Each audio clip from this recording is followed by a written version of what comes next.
Dr. Ken Brown here, host of Gut Check Project with my co-host Eric Rieger. Eric, we've been seeing Mojo guys over there and over here at Spoonie talk about Atrantil for bloating. I've seen in my practice that Atrantil is a whole lot more than just a bloating product. Yes, it does a whole lot more than just fix bloating because of the polyphenols that you find in Atrantil. You're exactly right. The polyphenols are those molecules that we find in the Mediterranean diet. It makes vegetables and fruits very colorful. What are some of the things that these polyphenols do, Eric? These polyphenols can actually stop inflammation. They can help you have more energy. They can help you with anti-aging. And polyphenols are great for athletes. It sounds like it's going to help a whole lot more people than just bloating. Tell me how everybody should be taking Atrantil. If you want to dose Atrantil, it's 2 capsules 3 times a day, basically with your meals. But if you aren't bloated and you just want that polyphenol intake every day, 2 to 3 capsules a day will work for you. Go to lovemytummy.com/mojo.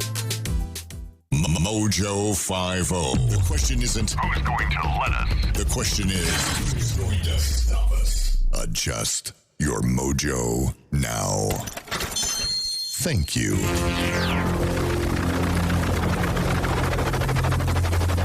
The mothership has landed. Doc Thompson. Brad Staggs. The mighty Mojo 50. Well, you can say one thing about the president. He sure knows how to work a crowd. He's a rock star. He is a rock star, and we'll get to that in a second. But first, because it is, and I can't believe this snuck up on me. It's a Earworm Wednesday, and this thing has been going through my head the last 3 days.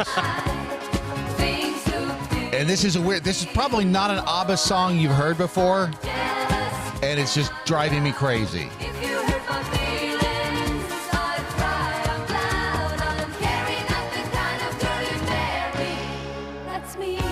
You ever heard that one before? I have not.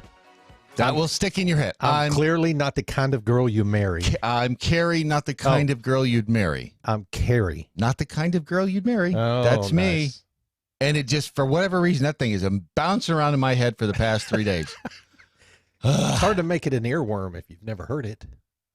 No, because once you hear it, that becomes an earworm. I guess. That's It like works. Baby Shark. Yeah. To get that out of my head, here's the president last night. We're going to keep on fighting for every man and woman and child all across this land. With every ounce of heart and might and sweat and soul, we're going to keep making America great again. And then we will indeed keep America great. And we will keep it so great. Better than ever before. We're going to keep it better than ever before. And that is why tonight I stand before you to officially launch my campaign for a second term as President of the United States. And to create another catchphrase that will get you get your hat knocked off in public and everything else. I did already. You ordered your hat. I did order my CAG hat. See, here's the thing. The problem with CAG. CAG. Oh, yeah. Keep America great. It's not the MAGA. Well, you know what? It's. I guess it just add that to the lexicon. CAG and MAGA. So yeah. They, when we were on Newsmax yesterday, and by the way, a word to the jackholes. The jackals are just not loving it. You know, here's the thing. It's just a little something on the side. It's just this is like vacation when you meet somebody and it's like, you got your little week-long fling. That's what it is. You should understand. As jackholes, you should understand that. I mean, that's just the nature of the beast. And for any of the Newsmax audience that has wandered over and found Mojo 50 and is watching or listening and wondering what in the hell you've gotten yourself into, or what a jackhole is, well, just hang around. You'll see. Just give it a few days and just see if you like it. We're a lot of fun at parties. Those kind of parties. Oh yeah, you don't need pants. Just saying. But it made me go down the rabbit hole of previous campaign slogans in history. And there are a bunch of them going all the way back to 1840. And the one that I think everybody knows, Tippecanoe and Tyler too, from 1840 with William Henry Harrison. Tippecanoe, famous 1811 battle in which Harrison defeated Tecumseh. Do you remember Tippecanoe and Tyler too? No. Well, no, I remember the saying, but I wasn't there. Well, really? Huh. Thanks for clarifying that. I don't know. You guys give me grief about being as old as dirt anyway. Well, yeah. I'm older than you are. Yes, you are. And I don't remember being there either. But Tippecanoe and Tyler too, 54-40 or fight. There's a catchy one. That's from 1844. That's James K. Polk. And what did that refer to? That was highlighting his position on resolving the Oregon Territory boundary dispute with the Russian Empire and the United Kingdom. See, these are the things that they worried about back in the 1800s. Yeah. They had to resolving the Oregon Territory boundary dispute with the Russian Empire and the United Kingdom. United Kingdom, by the way, we kicked their ass in the war. James K. Polk, there was another of his, I think 54-40 or fight was probably a better one than reannexation of Texas and reoccupation of Oregon. That just doesn't roll off the tongue as much as keep America great, does it? Henry Clay, I guess his opponent in that election, who was James K. Polk, was his was his campaign slogan. That's like Trump going, who was Hillary Clinton? Right. Yeah. Oh, crooked Hillary. Oh, crooked Hillary. Yeah. He did last night. He brought out some of the and this is what a lot of the news outlets are saying, that he was replaying the old hits. Yeah, he was bringing out the oldies. If the old hits still work, yeah, replay them. They say Trump relaunched his election campaign in Orlando, hitting the same themes that got him to the White House, bashing Hillary Clinton and the Democrats, talking tough on immigration, denigrating journalists. Yes, they're not journalists, especially if you go by Jim Acosta's book. Jim Acosta even admitted in his book that he was an activist. So it's not denigrating journalists. It's, if you want to be an activist, that's one thing. But don't pretend to be a journalist. Trump did spend a little time touting his accomplishments, something his advisor wished he'd do more, but mostly it's from CNN. So it's always fun to. I hate being in an echo chamber and reading everything you agree with. So it's always fun to see what they're saying at CNN. But mostly he replayed 2016's greatest hits. Trump, despite a strong economy, faces a tough battle. He does. More than half of the country disapproves of his job performance, and in the polls, he trails the top-tier Democrats seeking to replace him, but he's also got a $40 million campaign war chest, dedicated conservative base that loves him. I think it's funny that the polls are showing Biden out in front. That just doesn't make any sense. No, it doesn't. Of course it doesn't. And the polls are, again, we remember that Trump broke all the rules. Yeah. Trump broke all the rules in the 2016 election. He basically tossed the rule book in the trash. And you can't use old political rules, or the rules of campaigning, of politics, of any of that. You can't apply them. They just don't work, because there are a lot of people who will, especially in polls, will not admit that they are a Trump supporter. Yeah. And Brad, they're trying to get rid of the Electoral College, but when you talk about the popular vote, I think I saw a meme not too long ago where it shows the entire U.S. is completely red, except for Los Angeles, New York. And they say there are more people in those two small areas, geographically small, than there are everywhere else. Yeah. And that flyover country blows. Well, that's the thing, is that's why the Electoral College was created. The four founding fathers were pretty smart. Yeah. Pretty smart. Well, for it being gives old everybody white guys. basically an even playground. It keeps the big cities from controlling who wins the election. And that's what they wanted to make sure that everybody had, equal vote. And that's why the Democrats want to get rid of it, because they don't like it sounds cliche when you say the only way they can win is to cheat, but that's really kind of what it comes down to. So if it's, I'll just refer to the rules. If it's true, it's not offensive. Speaking of offensive, though, and everyone else was playing this yesterday, and I think it's just important that people hear this, and that people realize, because I think she's dangerous. AOC is dangerous. She's dangerous. She is about as smart as a bowling ball, but she's dangerous. And she posted this on her Instagram, and then it disappeared. I think she live streamed it, and then it disappeared. But this is Alexandria Ocasio-Cortez. Yesterday, or I guess it was Monday evening late, she live streamed this one. But the United States is running concentration camps on our southern border. Sure they are. And that is exactly what they are. They are concentration camps. Because they're exactly like the concentration camps that the Nazis rounded up all the Jews and gassed them. And that's what we're doing at the border. We're rounding up. That is such an irresponsible statement. Yes, it is. Holy crap! And you will not see. Did you see CNN criticizing her? You see really any of the mainstream media criticizing her. I mean, it's just offensive when it is a completely different situation. And I don't think she was trying to be offensive. I think she was just ignorant. She just doesn't know. And it's her ignorance shining through, and I think people need to know that. And what makes her so dangerous, Brad, is that there are people out there listening to this crap. Yes. And believing it. Yep. And that's a problem. When you have somebody like this who has such...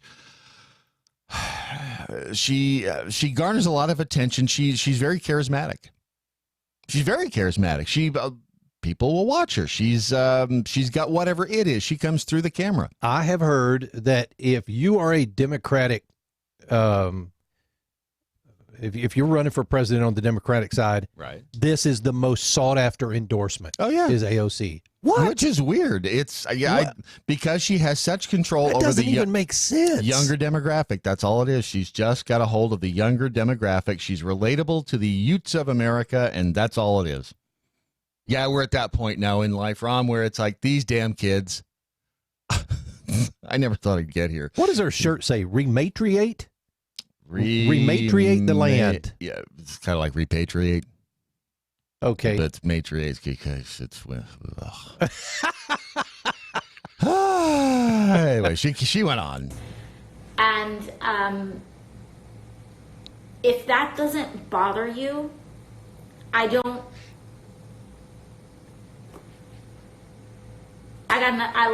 we can have, okay, whatever. I want to talk to the people. She didn't know where to go with it. What the hell? She didn't know where, she had nowhere to go with it. And yes, if we were rounding people up, if we were out searching up people and putting them in gas chambers, that would bother me. We're not. We're keeping people who are trying to come into this country illegally, and we're putting them in, they're not concentration camps. And I would venture to say, I don't know this for a fact, but I would venture to say if they said, hey, can we go back to, we'll go back to Mexico. I would imagine they would say, okay. I mean, I don't think they're being... they may escort them to the border. Yeah. I don't think they're being held there against their will as far as if they want to go home. And I could be wrong, but I don't think they're forcing them to work.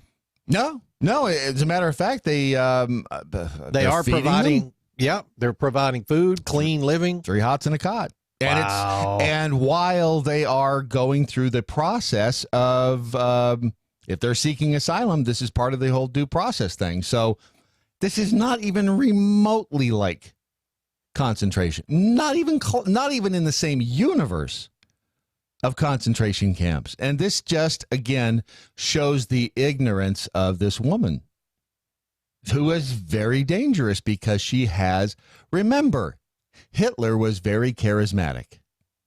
Hitler had control of the population. When Hitler spoke, people listened. And he was a very dangerous human being. And that's what you have to remember. And I think this audience knows that. And this is just one of those things that you have to hammer home, because otherwise it is just... it's terrifying to think of what could happen if this woman gets into any more power than what she already has, and she already has a great deal. Right. Moving on. Cell phone addiction. It's another one of those. It's a scourge on the face of society. There are a lot of people who do have a cell phone addiction. I might be one of them. Wow. Okay. What is it about your cell phone that's got you addicted? Because it's a smartphone. If it was just a cell phone, I wouldn't be addicted to it. This thing is more of a computer than it is a cell phone. Well, how can you be? You're not. Do you use You're it not for work? addicted. Yes. Okay. Well, then how's that an addiction? You're using it as a work tool. Right. So you're not. Right. No, You're I not mean, addicted. okay, so I might be addicted to my smartphone, but Like, I don't know. see, that's what I'm saying. Sometimes you get on board the train, you're not sure what train you're addiction getting has on. a negative connotation. Yes, it does. So is it negative that I use my smartphone? Is it negative that I would be naked without this bad boy? Is it addictive because you start shaking when you don't have your smartphone with you? Because you leave the house in the morning, if you forgot your phone, you're like, no. I will turn around halfway to work and go back and get that joker. Well, that's because you need to be able to. There's no other way. Let's say you're here at work. There is no other way for somebody to get in touch with you. If we had the phone at work, like we used to, there'd be a way to get in touch with somebody if there was an emergency. But there would literally be no way to get in touch with you. I've been told that there is someone who is addicted to you. Let's just leave it there. Okay, we'll just leave it there. There's an upstate teenager in, I guess it's Greenville, South Carolina. She, her parents took away her phone. She started buying burner phones. That's how bad she was. Burner phones from her friends. There is no doubt in my mind that they were not flip phones. No, they were just. They were burner smartphones. Yeah, I guarantee no, it. they weren't smartphones. She said the burner phones just had a Wi-Fi connection because they don't have a cell phone plan. Oh, and Is that right? as long as she could text, that's what I'm saying. As long as she could text and maybe browse the web. Well, But texting is the key factor here, I think. here's the thing. This is and Kids don't like to talk to anybody anymore. No, I didn't. Neither do I. Patriot Mobile is for responsible people, responsible citizens, responsible adult users and kid users, if you can afford it, who want to use their cell phone to create the comic. Use your addiction for something positive. I mean, if you're going to be paying that bill every month, at least make sure it's going for something positive, and that's what Patriot Mobile is all about. When they get your money every month in turn for using their service, they in turn take part of your money and they donate it to conservative and libertarian causes. Really good people over there. Yeah, they are very good people. They've been around since 2012, and it was Credo Mobile, who is the left wing, The antithesis. Mm-hmm, Yeah, too. the Credo Mobile is the one that made everybody realize, wait just a second. Yes, and This could have a serious impact. Yep. And that's what Patriot Mobile was created to counter that. They support your Second Amendment. They support family values, small government, religious freedom, pro-life. That's what they're all about. So if you are in need of a cell phone, if you're in need of a cell phone service, take a look at Patriot Mobile because they really are a company that's doing some good in the world. PatriotMobile.com/Mojo50. That way we get credit, and they'll know that you're part of the Jackhole Nation. Some other good news out there. There's a flesh-eating bacteria that's spreading to beaches. So enjoy your summer vacation. Whoa. Yeah, Where's that at? Flesh-eating bacteria that live in the ocean. They are, previously, before now, they were lurking down deep in the ocean. But now, because of climate change, we're now finding these flesh-eating bacteria in people who are exposed to water, seafood from the Delaware Bay, between Delaware and New Jersey. Infections there have been historically rare, as the bacterium responsible for the disease called Vibrio vulnificus. Boy, there's one. They prefer warmer waters like down in the Gulf, but with the rising ocean temperatures, they say, due to climate change, a Vibrio vulnificus may be moving farther north, making infections in these areas previously off limits more common. So just when you thought you had nothing else to worry about and there was enough in the world to hold your attention, now you have to be concerned with flesh-eating bacteria. We believe that clinicians should be aware of the possibility that V. vulnificus infections are occurring more frequently outside traditional geographic areas. So now you did not just sharks, not just... I started to say, with all the shark attacks that have been happening, jellyfish. and now necrotizing fasciitis of the vulnificus. Yes. Holy crap, I said that. You did very well. I'm impressed. Yeah, there's always something. I'm telling you, you know what? The necrotizing fasciitis. That too. Flesh eating. It will eat your meat. Wow, that sounded but it's true. That's what it'll do. It'll eat the meat right off your bones. It destroys the skin and muscle tissue and can even result in amputations or death. So there you go. Enjoy your summer vacation, especially if you're going somewhere between Delaware and New Jersey.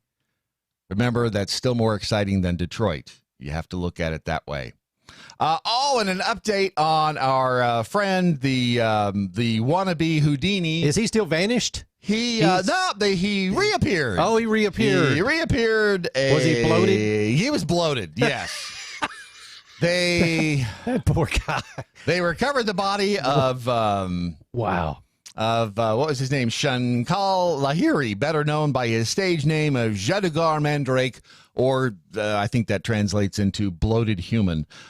He was trying to recreate an escape in the Hooghly River in India, and he jumps off the Howrah Bridge in Calcutta.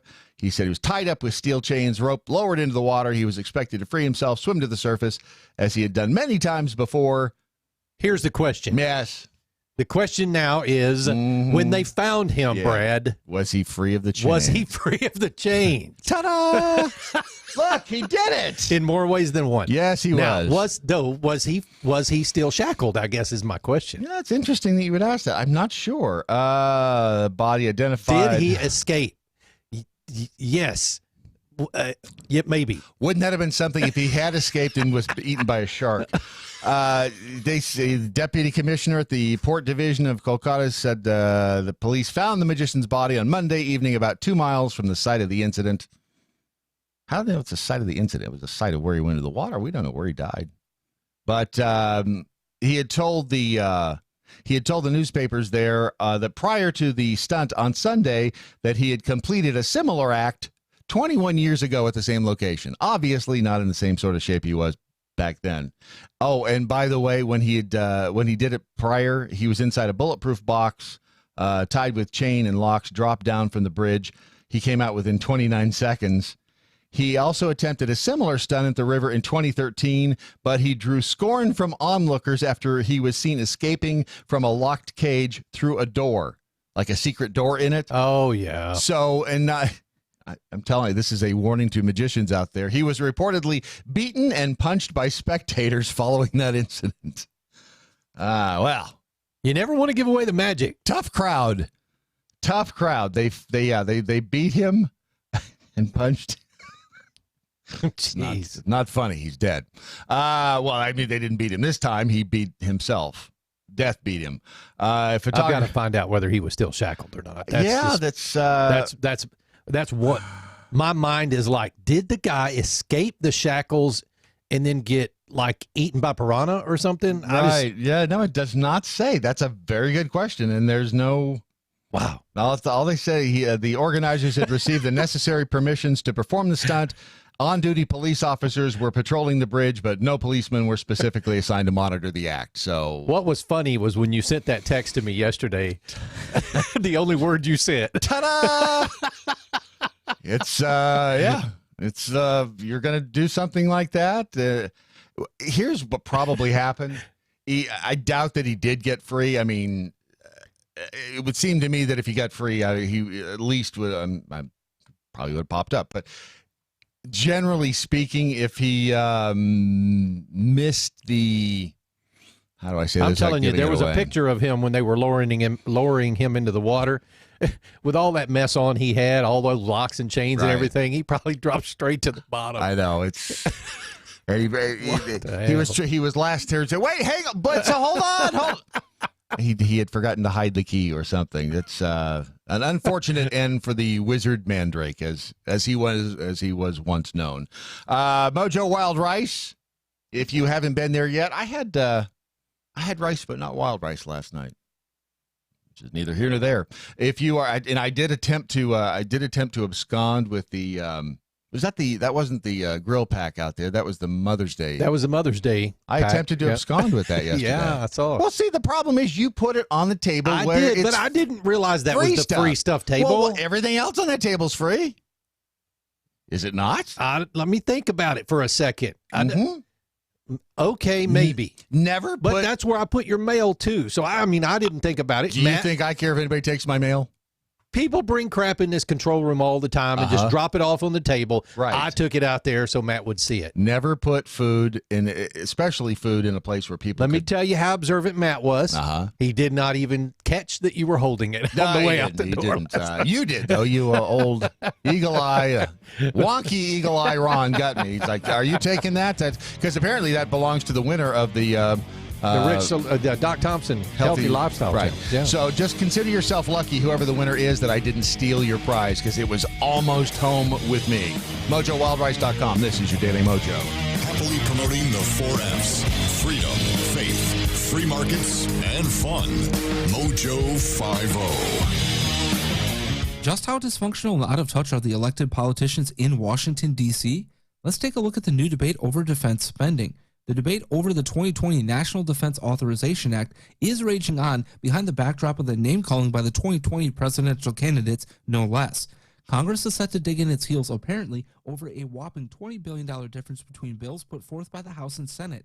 Over in the House, the Democrats are proposing some $733 billion in defense spending in 2020. Over in the Senate, they've already passed a $750 billion budget.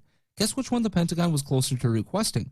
If you guessed the House bill, you would be correct. Talk about fiscal responsibility there, Republicans. In fiscal 2019, the government authorized a paltry $713 billion in defense spending. For reference, that's right, the NDAA of 2020 would see a nearly 3% increase in the House version and about 5% in the Senate. Now let's put that against the backdrop of the fact that the Defense Logistics Agency managed to lose, just see vanished without a trace of where it went, some $800 million, according to a 2018 report. Yet our politicians in D.C. believe they've deserved even more of our money, whether it's 20 or 40 billion. How about prove you cannot lose what you've already been given, and then we talk? Beyond that, we're likely to see these two proposals come to a stalemate because no one can agree on something that's a whole 2% different. Furthermore, we've got politicians claiming the defense world will fall apart if one side is passed over the other. Don't believe me? Then check out the rhetoric from Republican Representative Mac Thornberry of Texas, who said the following, quote, "In pursuing an arbitrarily lower budget, the proposal reduces or eliminates vital programs." How do you get anything done with accusations like that flying around? I'm Andrew Coppins. This has been By the Numbers. You can follow me on the socials at The Coppins Show. By the Numbers with Andrew Coppins is powered by Patriot Mobile, America's only conservative cell phone company offering super reliable nationwide service, donating a portion of their profits to organizations fighting for our conservative values. Call 1-800-A-PATRIOT or visit patriotmobile.com. The Daily Mojo. And again, if you're new to the program here this morning and new to Mojo 50, wandered over from Newsmax and thought, hey, I'll give them a try. Well, let's see how long you last. If you want to reach us on the Twitter, because we're all over the place, you can use the hashtag What I Learned Today. You can follow me, Real Brad Staggs, that's with 2 G's, and Real Ron Phillips with 3 L's and a couple of S's and an A and an R in there somewhere. You have to decide where to put them. There's only one S. As far as you know. Deuce 5 says, so what Real Brad Staggs is saying is that the magician in India wasn't able to beat off his attackers that one time. Hell, exactly. And Let's Be Frank in PA was kind enough to send along a link that he says this is what eats people in those rivers in India. It's not piranha. It's these gooch. Look at the size of that son of a gun. Probably should clarify that. That's a giant fish for those of you who are just listening. This it thing probably has big teeth. Do catfish have teeth? I guess they do. They do exist. Well, I tell you, this thing is huge. It's like 6 feet long. And yes, you're right. He does have teeth. Holy crap. Wow. Wow. That looks like a shark. Shark, yeah. Is that a shark fish? When the hell did catfish start getting teeth like that? That TV show River Monsters is good. Oh, look at that dude's shirt. Yeah, he tangled with it first. Man, are those the same fish that they noodle? No, they noodle catfish. Is that not a catfish? I don't think so. It says man-sized goonch. It says a goonch catfish. I don't think it's the same thing. Goonch? Isn't that what the word is? Yeah. You know what a goonch is, right? $20 same as downtown. That's absolutely right. Thank you. Catching on. Finally. After all this time. Yes, yeah, it only took you a year. No, have you seen noodling before? Yes, and can you do that? Would you do that? Hell no. Oh, I watched a really good-looking chick do some noodling one day, and I'm like, are you kidding me right now? Yeah, that is such a contradiction in terms, too. And you see her stick her arm, the whole arm in that. Why would you want to? I don't know. That just, I guess you're confronting fears, but to me, that would just be the nastiest, freakiest thing.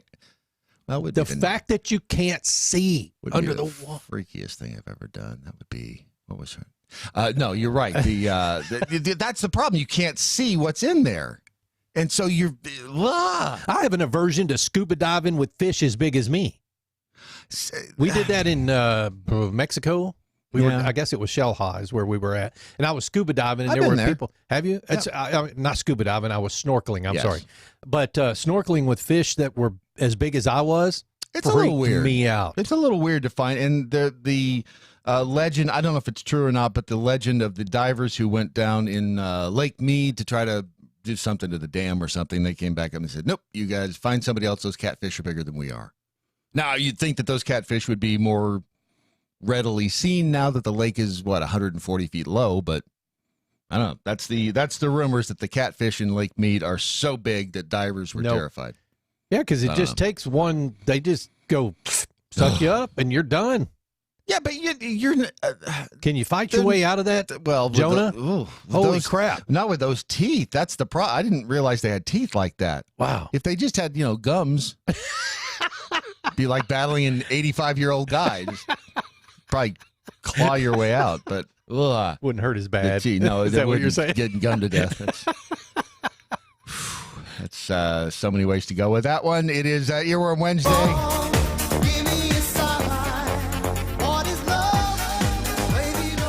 I know. Same thing. Was that the Ninth or Roxbury? Yeah, that's the first thing that comes to mind when I hear that song. Who was in that movie? That was Will Ferrell and.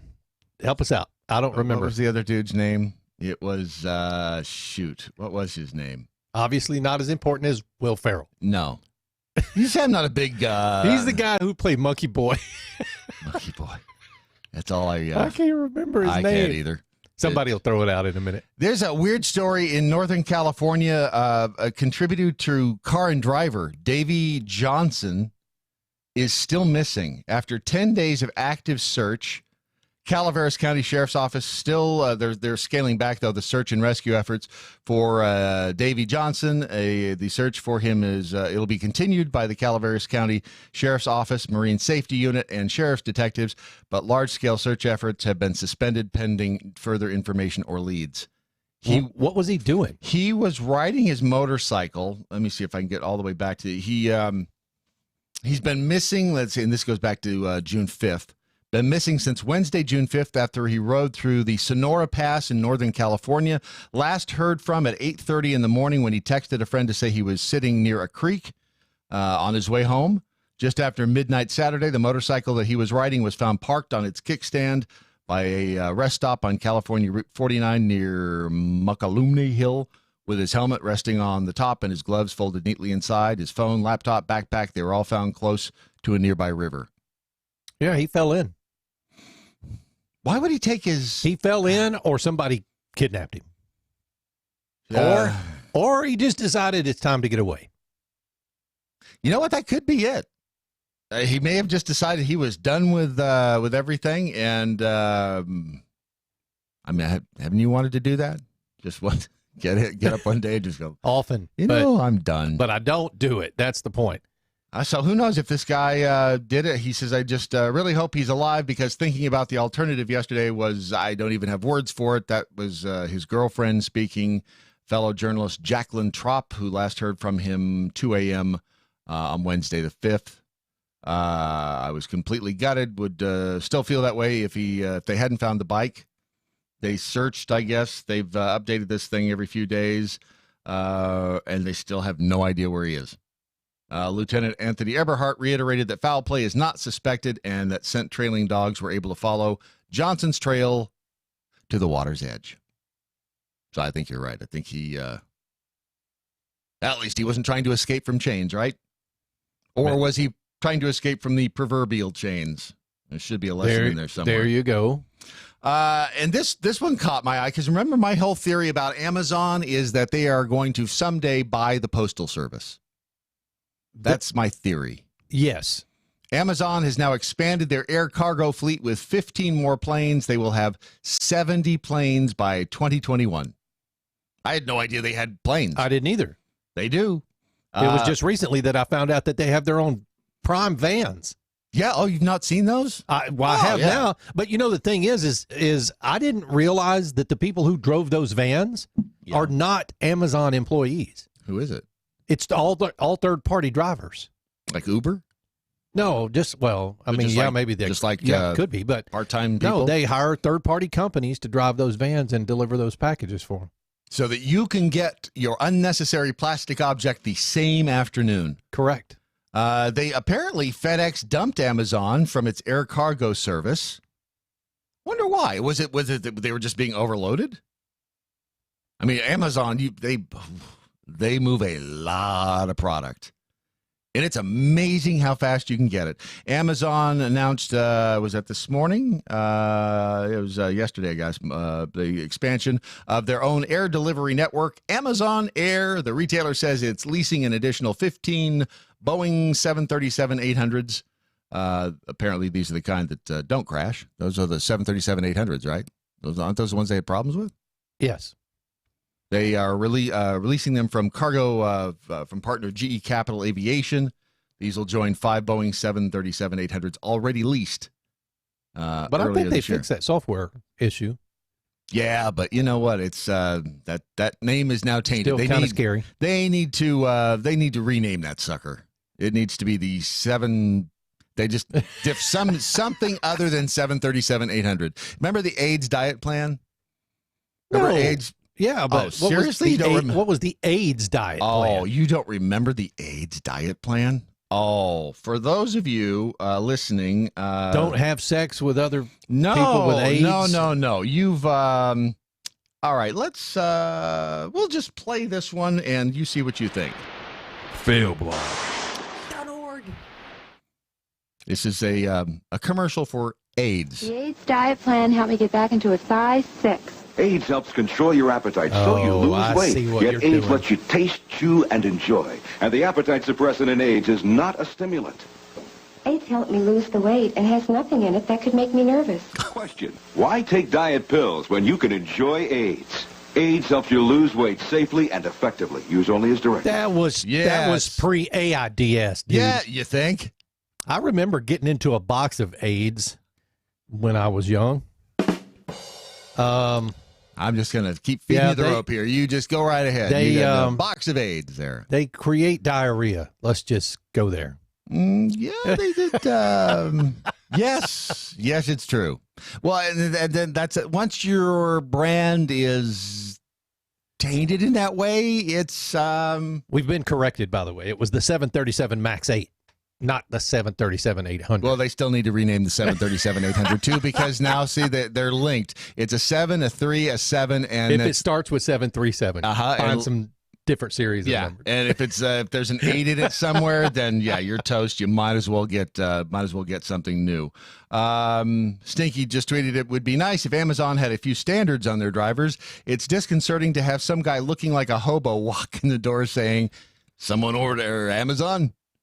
That's true. That's true. And you would think with as many people out there now that have the doorbell cameras, that your delivery people wouldn't just toss the damn package up on the porch. Well, generally they toss it and then they ring the doorbell and then they run off. It's almost like ding dong. Some of them don't even ring the doorbell anymore. You know what they'll do though? They'll lay it down on the porch, take a picture of it, walk away, and then you get an email with a picture of the package on your porch. Yeah. Or I'll get Alexa, order condoms. Yes. We're good. Damn it. I'll look over and Alexa's sitting on the counter and it'll say a shipment has arrived. Yeah. And you go out and you're like, I didn't even hear it. Right, I didn't hear it. And what the hell did it? By that time, you've forgotten what you ordered. Do you ever get primnesia, Brad? But forgetting what I ordered? Yes. Occasionally, yes. It's like I go out and I say, okay, what do I remember? And then yeah, that's right. It's like Christmas. Yeah. There are advantages to having early onset dementia, which I swear to you. Sometimes I think I lately have been clumsy, and I'm thinking, what's the disease where you start losing control of your motor functions? Whatever it is. I mean, I'm sure there is one of them. And so then I'm paranoid I'm getting that. Like I tripped Parkinson's, over whatever it is. I tripped over like getting in the shower, but tripped over the little thing. I kicked a coffee table the other night, and it's like, okay, am I like getting some weird disease where I can't control my motor functions anymore? And so if I look them up, then I've got all of the symptoms of whatever disease it is. But yeah, so I can't remember. I'm tripping over stuff. It's all over. I'm done. Stick a fork in me. The pickled squirrel. Real Brad Staggs, real Ron Phillips. I just want to make sure she's still married, right? Yes, because my husband bought me something pretty. There it is. Oh, and did she include a link to an earworm? Could it be?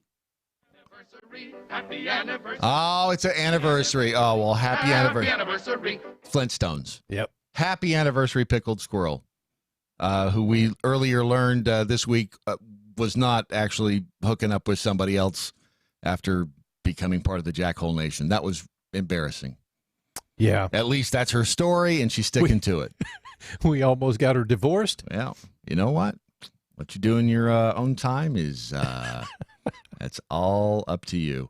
This was the date in 1953. Julius and Ethel Rosenberg were not having a good time. They were executed after being convicted of conspiring to pass U.S. atomic secrets to the Soviets. Treason. They were executed at Sing Sing Prison in Ossining, New York. Both refused to admit any wrongdoing. They proclaimed their innocence right up to the time of their deaths by the electric chair. They were the first U.S. citizens to be convicted and executed for espionage during peacetime, and their case remains controversial.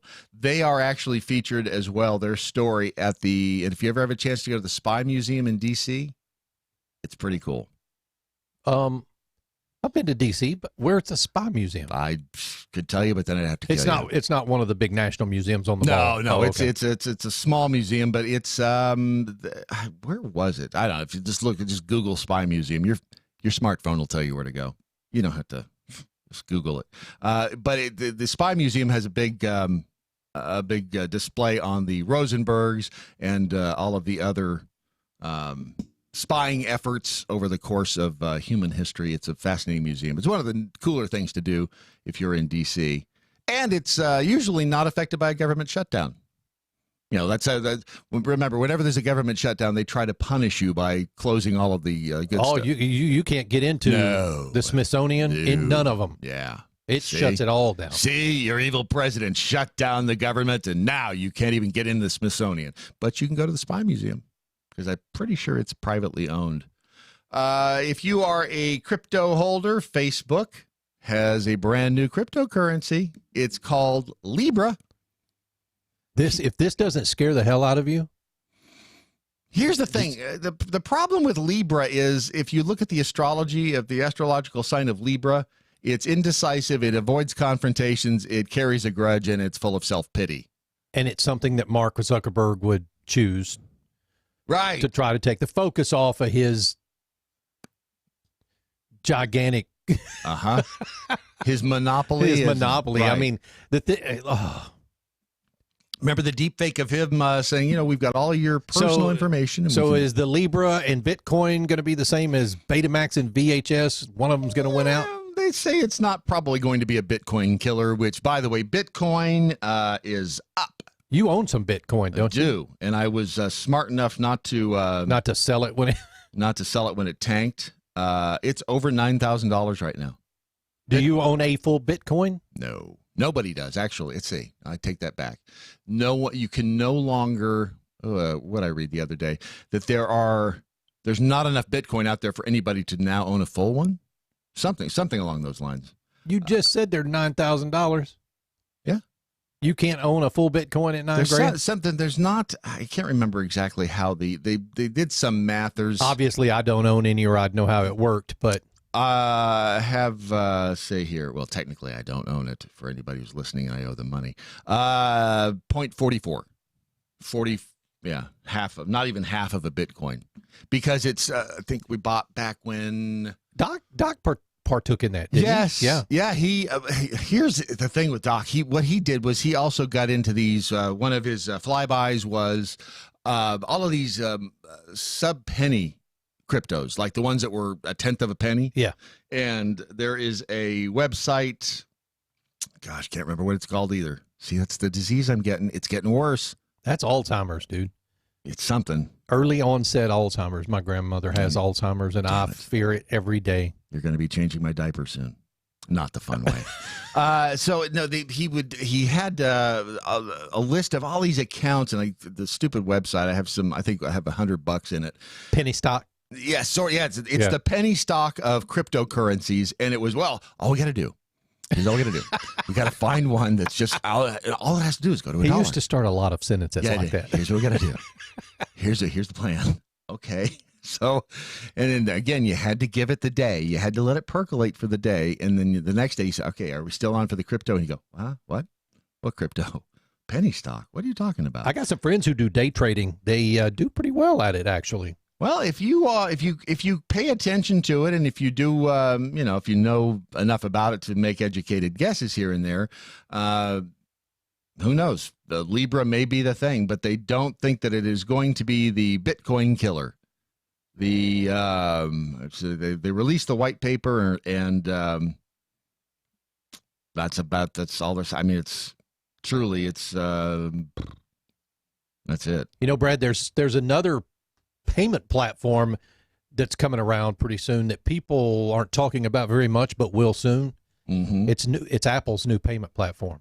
I thought you could already pay with Apple Pay. You can, but Apple is now going to provide a credit card type platform that doesn't have a credit card number on it. And you'll read about it. It's like in iOS 13. No credit card. Well, then it's like the chips that. It is, but it'll all be based on your phone, being able to pay like that. But all of that same functionality will be able to be in a credit card type platform as well. So you don't have to have the phone to use it.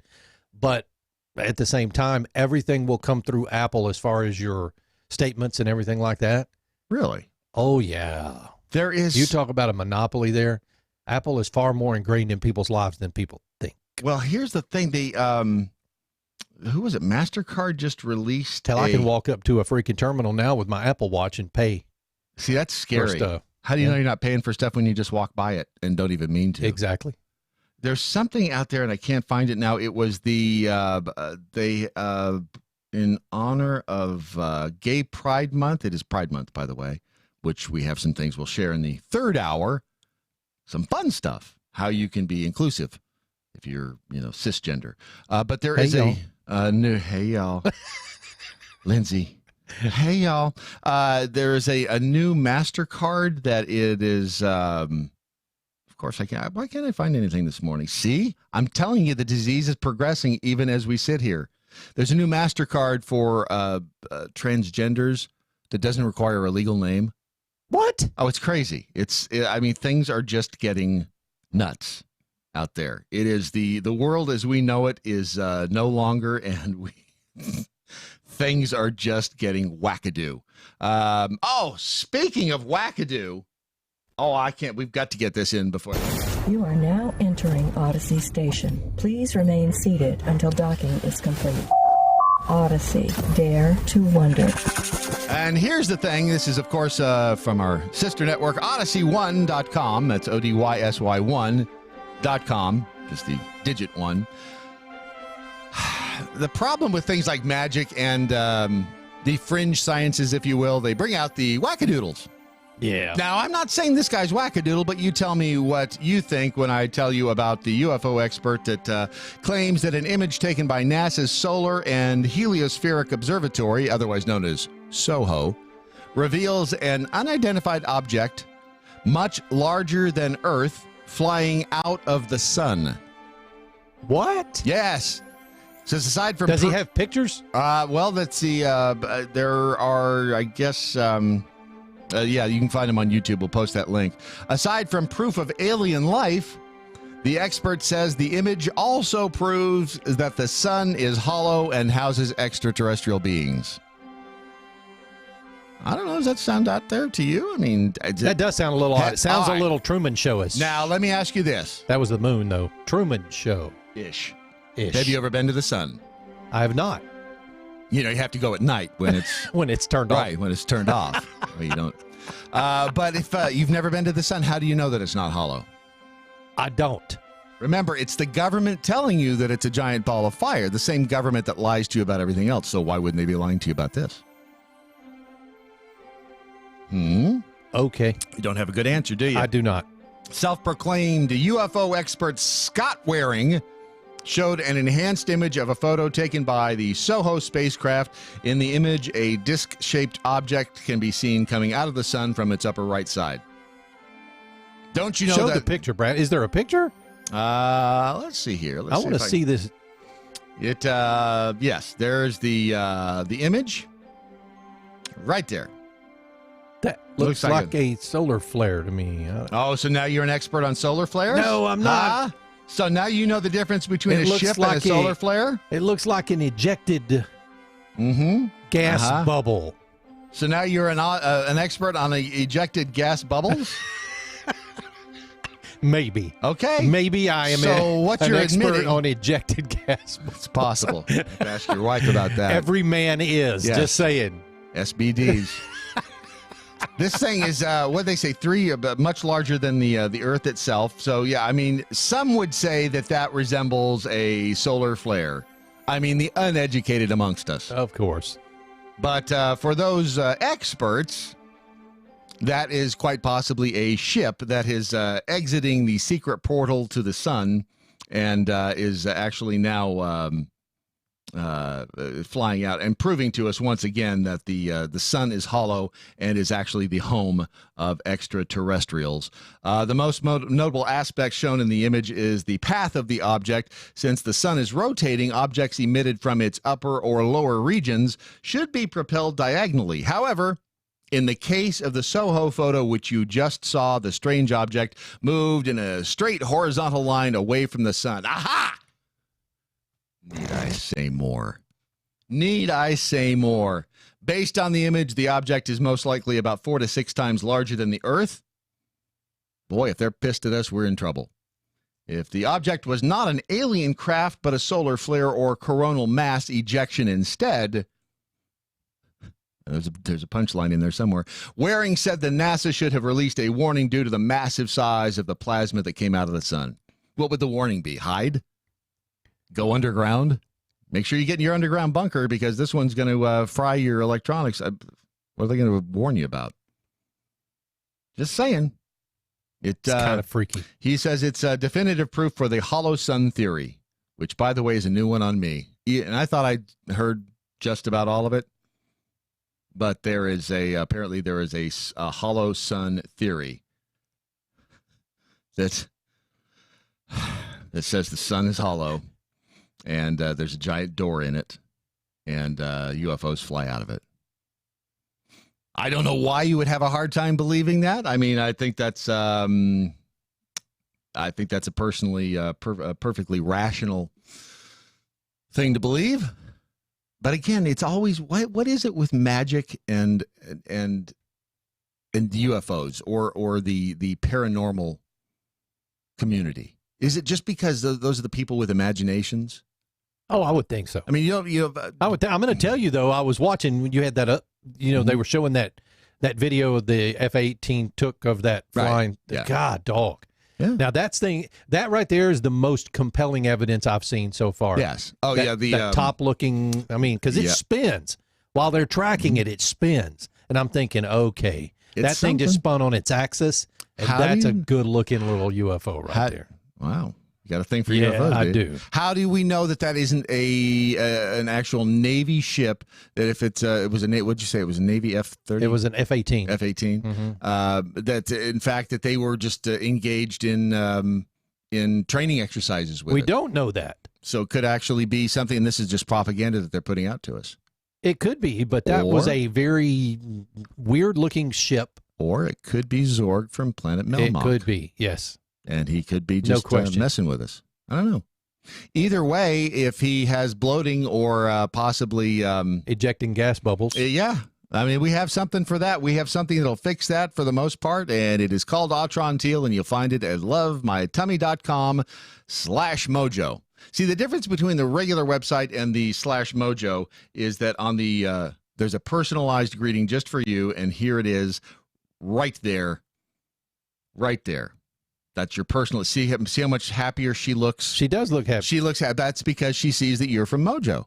And once she sees that, she's got the special offer for you. And if you're just listening to the podcast, this woman is very, very happy and obviously no longer suffering from abdominal discomfort, inflammation, or bloating. She's a satisfied customer, and she used Mojo at checkout, and she got 3 bottles for just $99. And the thing about it is, if you are another article came out on gut bacteria. And the information on gut bacteria is coming out on a daily basis. I really do think that one of these days they're going to discover that the cure for cancer was in the gut the whole time.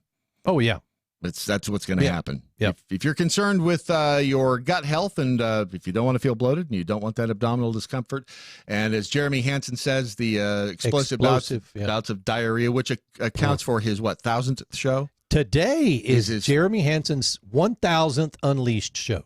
And he owes it all to explosive bouts of diarrhea. It's really amazing. I'm sure that helped him get there. Yes, it did. Congratulations, Jeremy. Yep, absolutely. Jeremy Hansen was show number 1,000. And they said you'd never make it past 900. You proved them all wrong.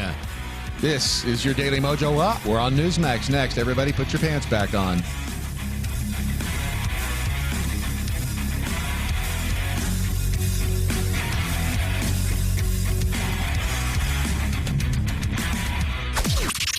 This is the seditious, rabble-rousing, liberty-loving, home of fun, entertaining, and compelling talk. Mojo 50. News this hour from townhall.com. I'm Rich Thomason. He's off and running. President Trump launching his re-election campaign with a huge rally in Florida. White House correspondent Greg Clugston was there. Addressing 20,000 supporters here in downtown Orlando, the president said he has delivered on the economy and a host of issues, including immigration and pro-life policies. Nobody's done what we have done in 2.5 years. The president portrayed Democrats as radical, warning what America would look like if they win in 2020. They want to destroy you, and they want to destroy our country as we know it. He also took familiar shots at the news media and 2016 rival Hillary Clinton. And the president's supporters, they're pumped up. Fantastic. Great crowd, great speech, great energy, great message, super patriotic. He has more money than he knows what to do with. He doesn't need this job. He doesn't need the money. I think he's doing it for the right reasons to try and help the country. Former Trump aide Hope Hicks about to become the first member of the White House Inner Circle to testify before a congressional panel looking into possible obstruction of justice. Hicks, who played a key role in the 2016 Trump campaign as well as the first 14 months of his administration, has agreed to testify behind closed doors before the House Judiciary Committee. Hicks was mentioned more than 180 times in the Mueller report. Given her close working relationship with the president, Democrats are hopeful she can shed light on several key events. Capitol Hill correspondent Molly Hines says Hicks will testify today. Citing personal family issues, Acting Defense Secretary Patrick Shanahan is resigning his post, and he's taking himself out of the running to fill the Pentagon's top job on a permanent basis. Dow futures up 9 points, NASDAQ futures 5 points higher. More on these stories at townhall.com. Never Forgotten Apparel is more than just a premium women's and men's clothing line. It's a movement to remind us to wear American-made and serve those who serve us. Our heroes. Never Forgotten Apparel gives 20% of their total sales to nonprofits that support homeless veterans and off-duty firefighters, and 50% to individual veterans and firefighters in need nationwide. Check out neverforgottenapparel.com. Use promo code MATT, M-A-T-T, and get 15% off your purchase. You know what makes you feel really good about yourself? Doing something good for somebody else. And if you'd like to do that today, go to jdrf.org. Join them in the fight against type 1 diabetes. jdrf.org. It's something good you can do for the world. jdrf.org. A former Democratic National Committee member told Politico on Monday that he will become National Senior Advisor to the Draft Beto campaign. That sounds like a horrible beer, probably a Pilsner. The Defenders with Stephen Airy, tonight at 9. Mojo 50. Do you use the expensive blue or yellow pills to charge your sex life? Are you thinking about it? What if we can promise you the same results for less than $3 a pill? If you're paying $20 a pill for the other pills, you're getting taken to the cleaners. Our pills deliver the exact same results for less than $3. You'll save more than $16 a pill for the same results. And right now, radio callers will get 44 blue or yellow pills for $120 with free discreet shipping. You can save more than $700 off pharmacy prices. Charge your sex life now and save a ton of money. Call now and get your 44 pills and save over $700 and qualify for free shipping. Stop overpaying and call right now. 800-218-6473. 800-218-6473. 800-218-6473. That's 800-218-6473. If we weren't so bad. To puppy rape. I like to cuss. Do I want to keep my penis? Cat wants some black titties. We wouldn't be so good. Mojo 50.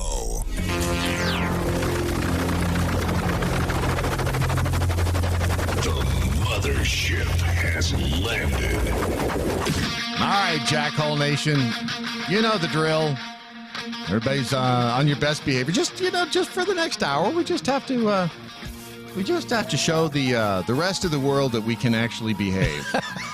And then we draw them in. We draw them all in. Remember, that was Doc's philosophy. Bring them in with the dick jokes, then tell them about the Constitution. And the earworms, by the way, too. Are we sure it wasn't the other way around? Yeah, it could have been that, too. This is another earworm that thing, every time I hear it, gets in my... It's like an earworm almost, isn't it? It is. And they use that on every stupid promo, I think, on the History Channel. They used it on Longmire. Oh, yeah. They used it, I remember this. Yeah. It's just a simple beat, and it gets into your head, and it's got an interesting video to it. I'm not really sure what that's all about. So anyway, for the next hour, yes, as all of this week, we are doing Chris is on vacation right now, and if he's watching, he's wondering what in the hell he did. But that's okay. It's all over but the crying. So stand by in 10 seconds. Everybody, pants on, smiles. The plane's coming in. It's Fantasy Island, and Tattoo is saying, "The plane, the plane." By the way, he's dead too.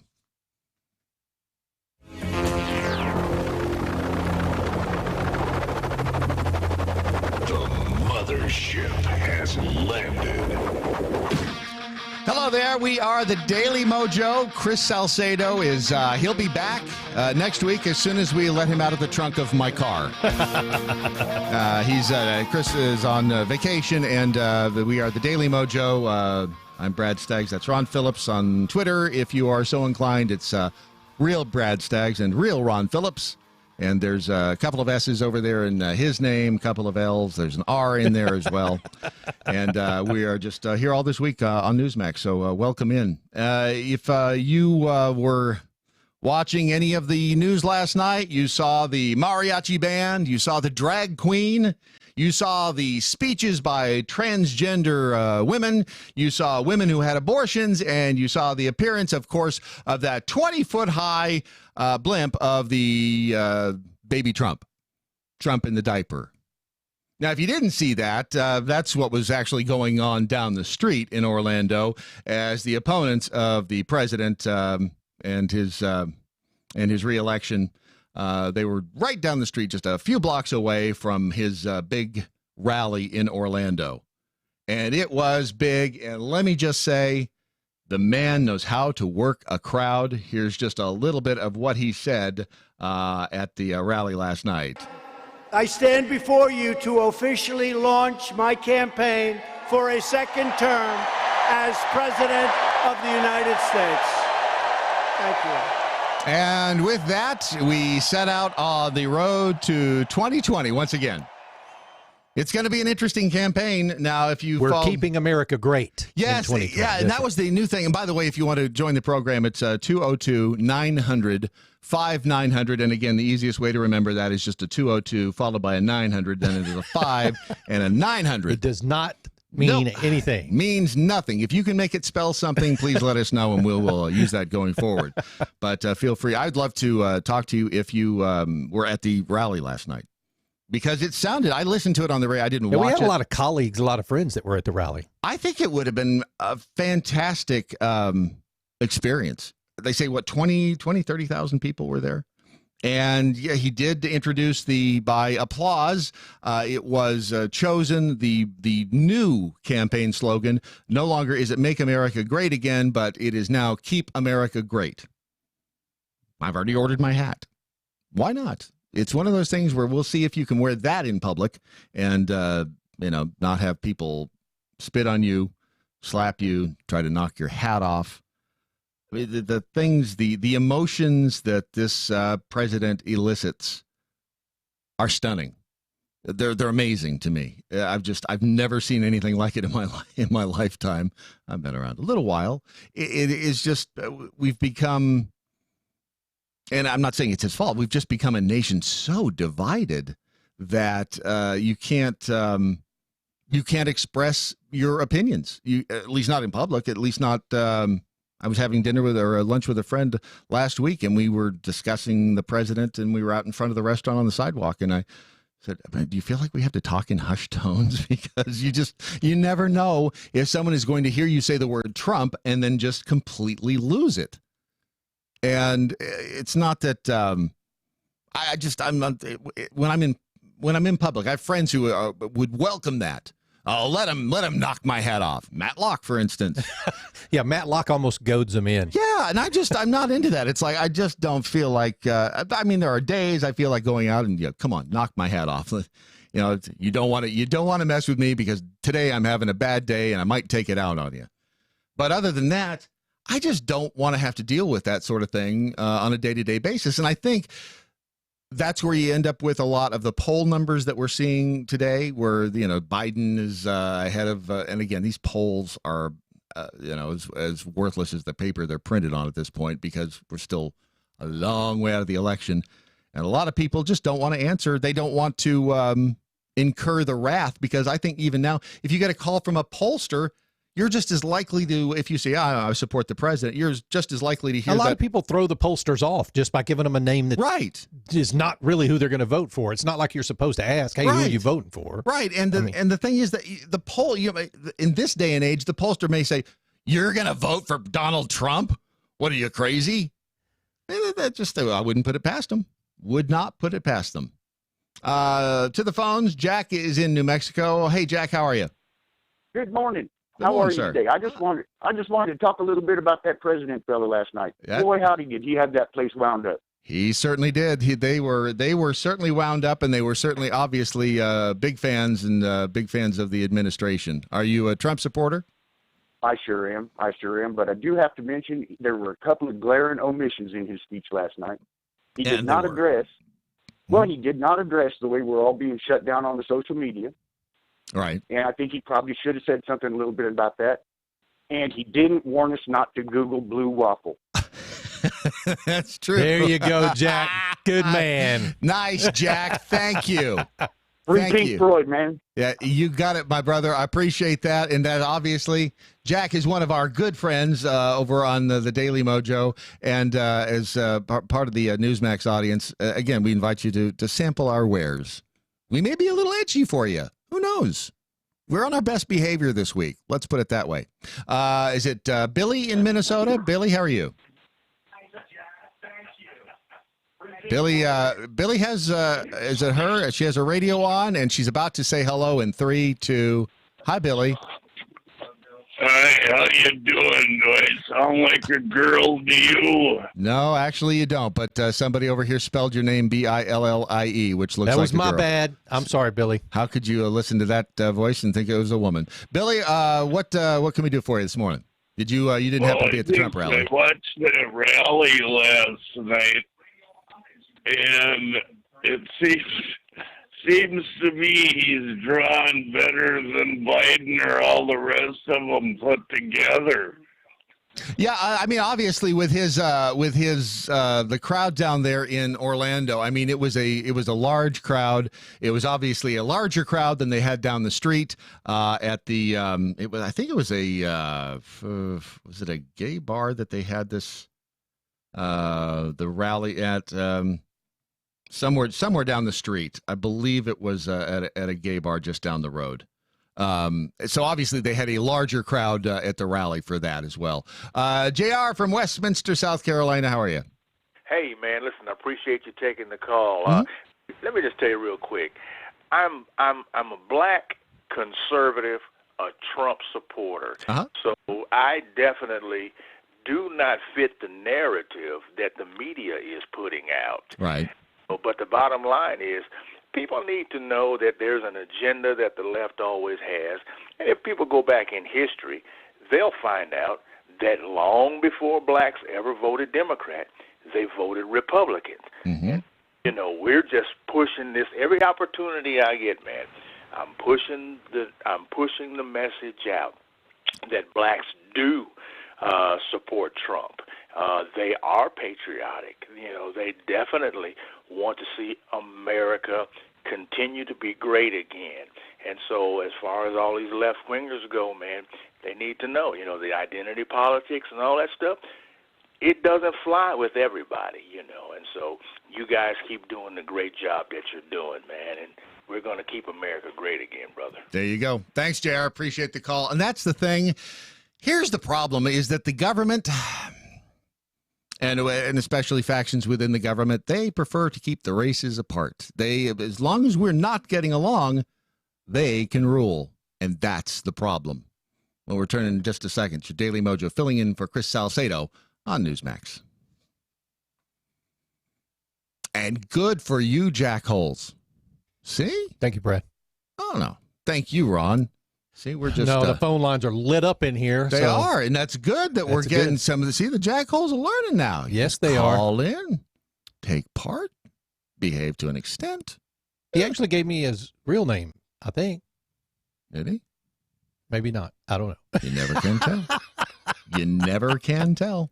By the way, we're going to have as a guest on the program here at the bottom of the hour, Maria Espinoza is going to join us to talk about the Remembrance Project, and she's always great to talk to. The Remembrance Project, of course, is it's a program and a website, and at last check, their site was down.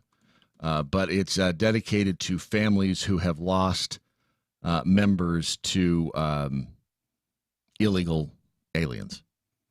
And yeah, she's got, it's a good platform. Yeah, we've known her for a long time. We've actually interviewed her several times on the show. Yeah, I really like Maria, and the she wants to raise awareness, of course, for who's coming across the border, for what they're doing when they get here, and of course to remember those people that we've lost, because of the if those illegal aliens hadn't been in the country, most likely those people wouldn't have been killed. I mean, there's no way to tell the future, and no way you can't go back and change the past. But certainly, they would have had a greater chance of still being among us had those illegals not crossed the border. And we're not afraid to say illegals, by the way. It's a lot of people are still trying to whitewash the vernacular and try to take the undocumented immigrant route, and that's not what they are. It's you gotta call a spade a spade. It is what it is. Again, jackholes, I commend you. I commend you. And wait until you hear. We're gonna do this story, and this is actually from the past, But we'll see if anybody recognizes what it was or who it was that said it about Donald Trump and his campaign promises. And it's really it's fascinating to see what he's a former statesman. You're going to know his name. But what he says, again, applies, or he's trying to apply the old rules of politics, once again, to this president and to the political landscape going forward. And those rules just no longer apply. That's the bottom line. All right, stand by, everybody. Here we go. Stage curtains are about to open. We're kind of like... Take two. We're kind of like... Take three. We're kind of like Grindr for Mojo Sexuals. Mojo 50. Well, see, there you get a slightly larger taste of us here. We are the Daily Mojo, filling in for Chris Salcedo as he continues on vacation. At least that's the story this week over on Newsmax. All right, I'm going to read you a couple of quotes here. In an interview on Sunday, the former Secretary of State believes something good may come out of the Trump presidency. One should not insist on nailing Trump into positions that he had taken in the campaign. Keeping campaign promises made to voters is counterproductive, according to this person. He argued that it is counterproductive to demand absolute consistency from presidential administrations, particularly in the face of fluid international situations.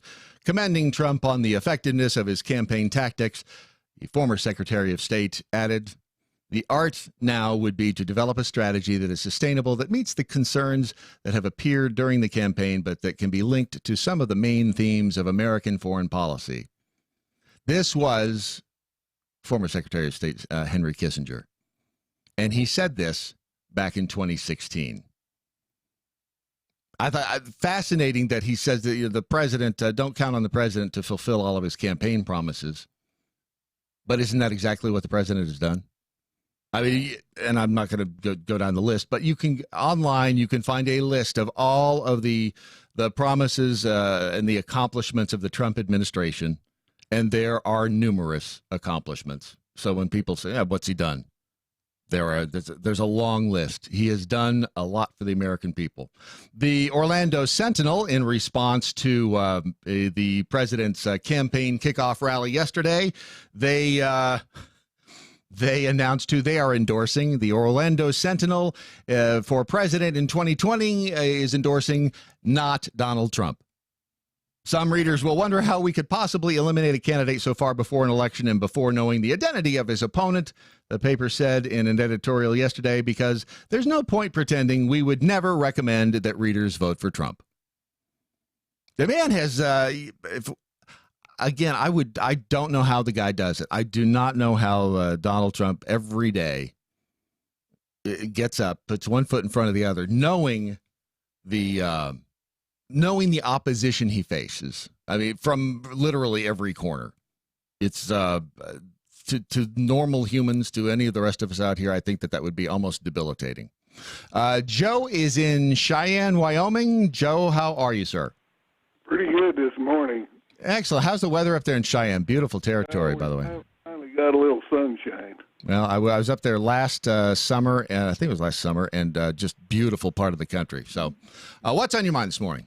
Well, the only thing I got to say, if Trump don't get in, this country's down. It'd be the end of our country as we know it. So you think we're headed down, you think we're on the right path right now, thanks to the president, but you think that if he is not reelected, we could be headed down a path that would take us into self-destruction? Socialism, yeah. And here's the thing, to the youths of America, who, and this is why we can't whitewash history, why we can't erase history, because if you don't know socialism sounds great.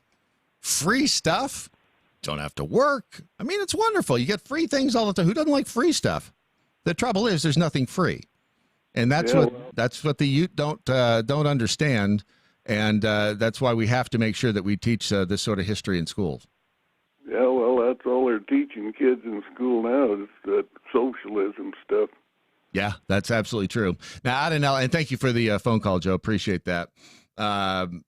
and I will say this: it's a different landscape, obviously, in schools. I was just reading an article online, the LA Unified School District, and I didn't even know they were doing this. But the LA Unified School District will no longer be conducting random searches of students as they go into schools. They were using the little magnetometers, and that sounds like a really bad idea. I was going to say, and well, here if they were doing it before and now they're not doing it, that sounds like a really bad idea. Well, here's the problem, and I noticed that what it was it said random. So if they that's a good point. If they were doing random searches, then that is unless you're searching everybody coming through, then you're going to start hearing the calls of profiling. So that's the problem, is that Well, isn't that why you do random searches? Aren't you profiling when you do random searches? I mean, look, if you know that a specific student causes a problem at a school, he would be randomly chosen every morning he walked into that school building. Sure, but if he is brown or black, then all of a sudden you're going down the racism path. How come little Johnny over here isn't randomly searched? Little white bread Johnny. Because little Johnny's not beating the hell out of somebody in the classroom. It's a fact of the matter is that schools are different. These I'm not saying they're better. I'm just saying they're different than when we were growing up. It's a different atmosphere. It's really I'm not sure that I would. I don't think that I would enjoy school as much now. Not that I enjoyed it then. The former ICE officials are criticizing the tweet from the president earlier Monday, the mass deportation effort by the U.S. Immigration and Customs Enforcement that President Trump said would start next week. They are saying that it wasn't such a good idea. That the telegraphing that operation not only gave the illegals a heads up, but it also put ICE agents in danger. They say that they're already detaining a record number of immigrants. They intend to further ramp up their interior enforcement efforts. The tweet seemed to suggest that the agency was preparing to execute a plan that Trump and senior immigration advisor Stephen Miller have been pushing for months to arrest and remove thousands of families, prompting sharp criticism from former ICE officials.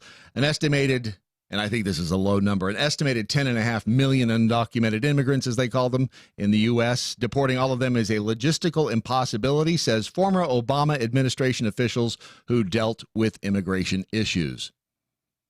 Or should we say who didn't deal with the immigration issues. That's why we're dealing with them now. More likely outcome will be a great deal of publicity and the removal of hundreds, not millions.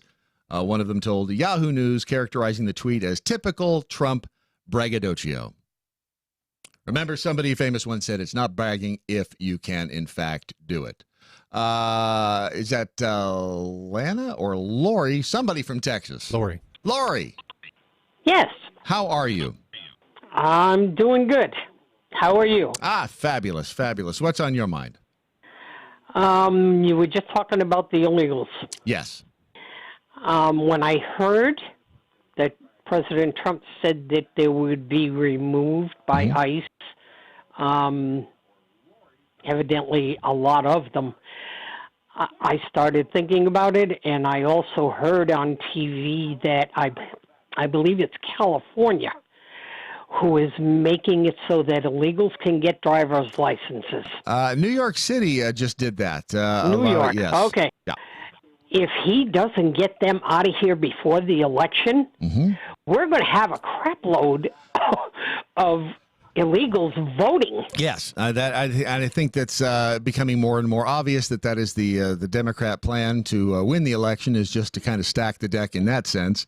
And so you're right. I mean, if we don't, and this is a problem that should have been dealt with years ago. And I'm not going to lay it all at the feet of the Democrats, because honestly, the Republican Party has had just as big a hand in not keeping the illegals out as have the Democrats. I think both sides of the aisle, in their political realms, they both have a reason to want the illegals in here, despite what the American people want. So that's their agenda. Yeah, exactly. I got to tell you, I am praying for him like I've never prayed in this country, because I'm old school. I want my country the way it is. I agree with. So well, I should say the way it was. Right. All right. Does that mean you're a fan of the new Trump slogan, the "Keep America Great"? Yes, I am. Are you getting the new shirt and the new hat? I get emails from them with the offers for it, so yes, I will answer to those. There you go. All right, appreciate the phone call. Thank you so much for listening this morning. Again, we're the Daily Mojo in for Chris Salcedo. That's it. People who, and you saw it in his base at the rally. We just want the country, and I do consider myself now, I guess, in the base. I didn't vote for Donald Trump in the 2016 election. A lot of people who will vote for him now did not vote for him then. They just didn't know what they were going to get. Right, exactly. For years, and my dad would always say this, we need a businessman to run the country. We need a CEO. That's what we needed. And that's what we got. And that's what is just really irritating both sides, the Republicans, the Democrats, and in government, that is, not in the populace. That's what is irritating both sides of the aisle. He's not playing by the rules. He's a bull in a china shop, and does he say some things on Twitter that maybe aren't quote unquote presidential? Yeah. So, and he's getting the job done. That's the important part. He's getting the job done. He's doing what he said he would do. And most Americans are, I think, we just want to live our lives. We want to have safety, and we'll be able to provide for a family.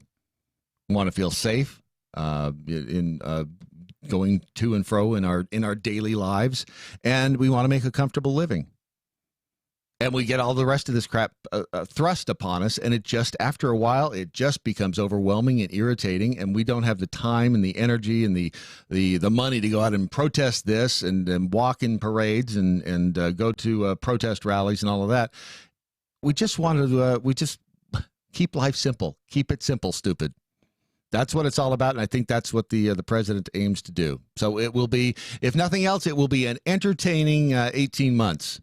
The next 18 months will be nothing if not a spectacle of lights, sound, and a lot of verbal sparring. We shall see. Take a break. We'll be back. Daily Mojo in for Chris Salcedo. There you go. You're clear. See? All right. So we have a 4-minute window of pantsless viewing. Yes. Ah, cool. And Mike just walked in. It's always good to see Mike. Hold on, I got... Especially on a Wednesday. Right? Mike. Here's the thing. Oh, and all of these things that I didn't play today, I feel... I really do feel kind of... Uh-oh. Guess what day it is? It's hump day. So many things going on here when we do this, when we're kind of pulling double duty. By the way, Ron, I forgot to ask you, do I put this in on my time card as double time and a half? You can go for double time if you like. Can I go? Because I'm shooting for a golden double rainbow overtime. Now, how many hours do I have to work this week to get that? Let me know how that works out for you. I just think that because I'll do the same thing. If you do it, I'm in. Once we reach double golden rainbow overtime, I'm telling you, it's that pays like quad time. I think. I'm so into that. By the way, for those of you who didn't see it, Pete Mayor Pete, he says that U.S. probably had excellent presidents who were gay. He says if he wins the 2020 election, he'll be the first openly gay man to serve as president, but he says he's almost certain he wouldn't be the first gay president in U.S. history. We've probably had excellent presidents who were gay. We just didn't know which ones. I think you could tell. By the way they kissed. That's brilliant. That's my... he said this in an interview with Axios on HBO that aired on Sunday. Statistically, he said it's almost certain. 2018 Gallup poll found that 4.5% of American adults identify as lesbian, gay, bisexual, or transgender.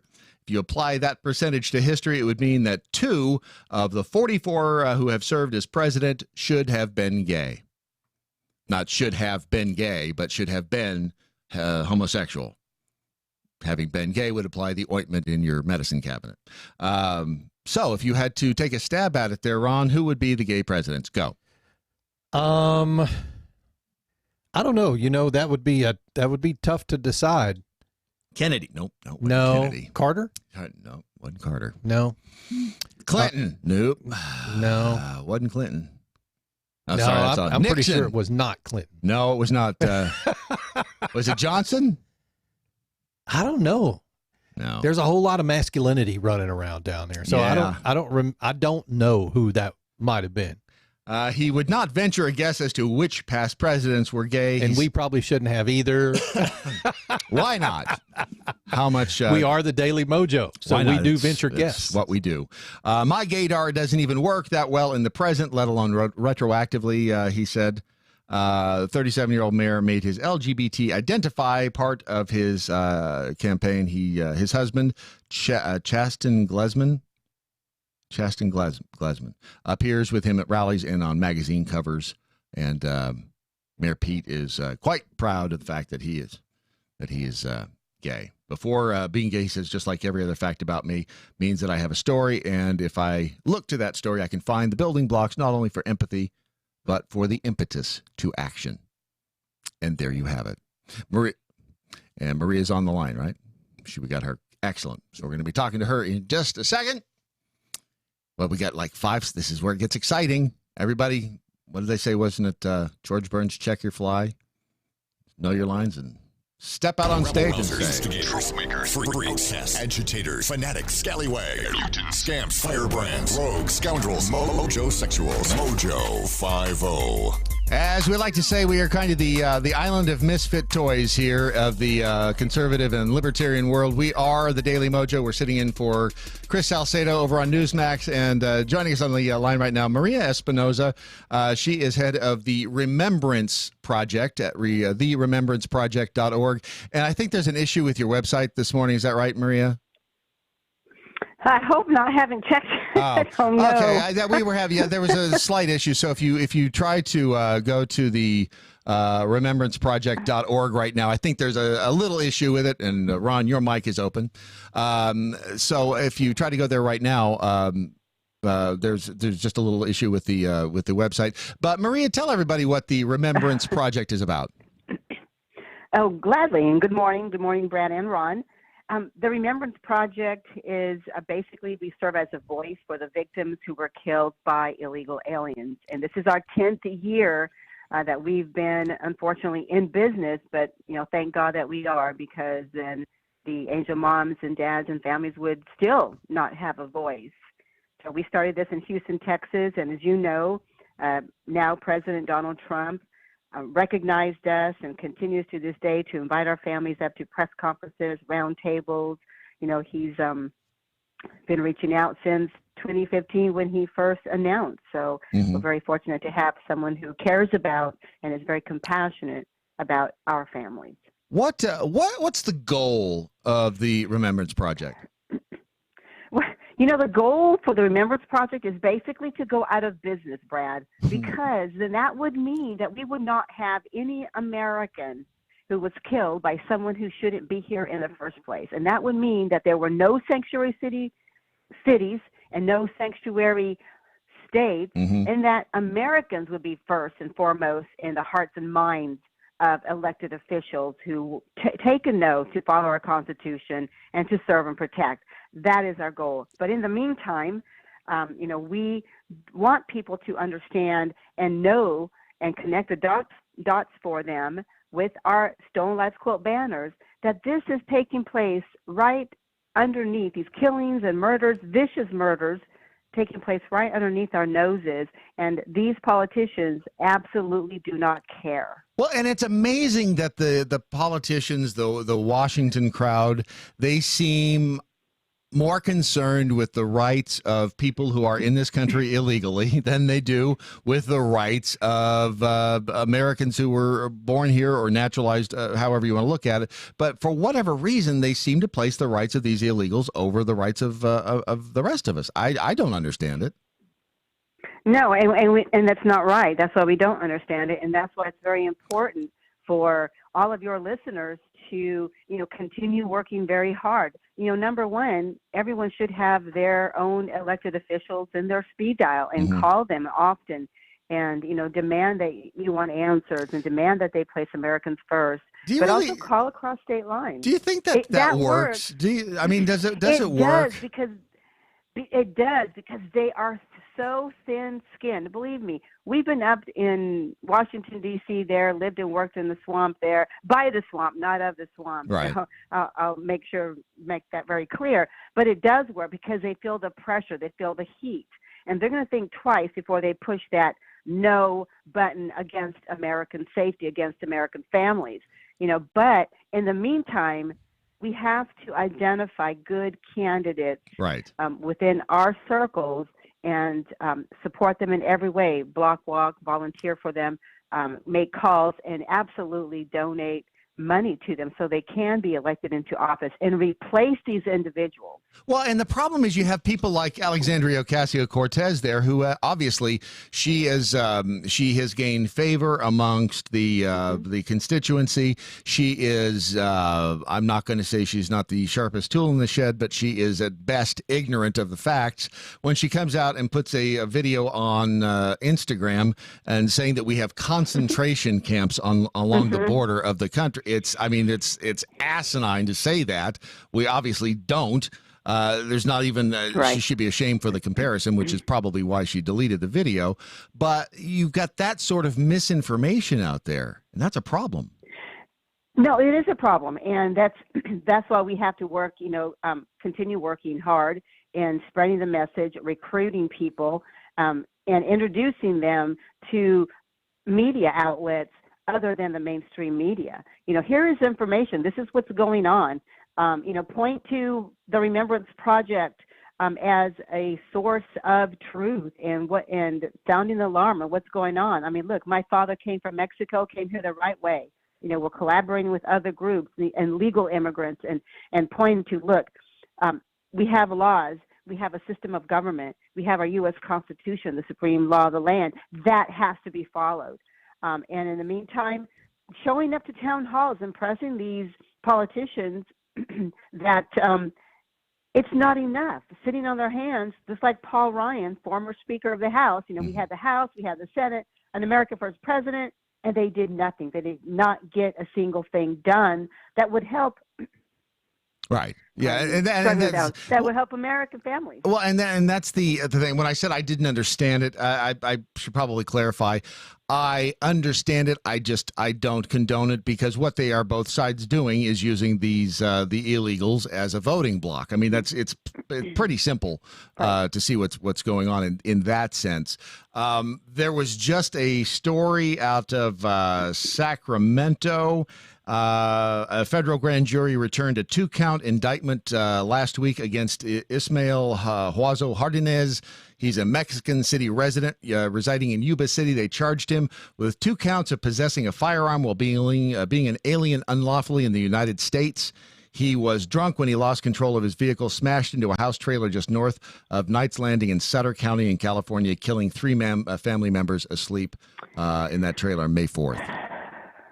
Right. These stories are just like about daily. We can hardly keep up with all the traffic on our website and email addresses as well, where, families are reaching out and wanting their loved ones to be memorialized and honored. How do they become involved? And, we're doing anything we can to keep up with that demand. But, everyone has to be a voice for the voiceless, Brad, and that's what we're saying. That's going to be our motto going forward. Everyone must be a voice for the voiceless, because you can see the Democrats are ignoring us. They never even met with us. Pelosi ignored us. Even Paul Ryan, we went straight to his home in Janesville, Wisconsin, 3 years ago now. He refused to come out of his home and listen to the angel mothers and angel families who are with us, who came out, trekked across the country in the mid-heat of the midsummer, and wouldn't even come out and give his condolences. That's what we're up against, and that should make every listener angry and more energized to demand to place our families first, and that's where we are today. placing our families first, finding those good candidates, and fighting like heck. Right, and again, it is, and I've said this before about the conservative side of things. We really, as a group, even the libertarians, we don't have a.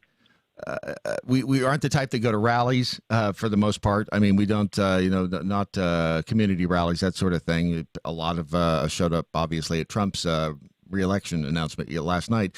But for the most part, everybody is just simply trying to live their lives, trying to go to work, make a living for their family, and, just survive day to day, essentially. So it's hard to know how to help. How can people get involved in the Remembrance Project? Well, many ways, but I want to address what you said, because so many people are going about their daily lives, raising their children and working, and don't attend meetings or town halls or rallies.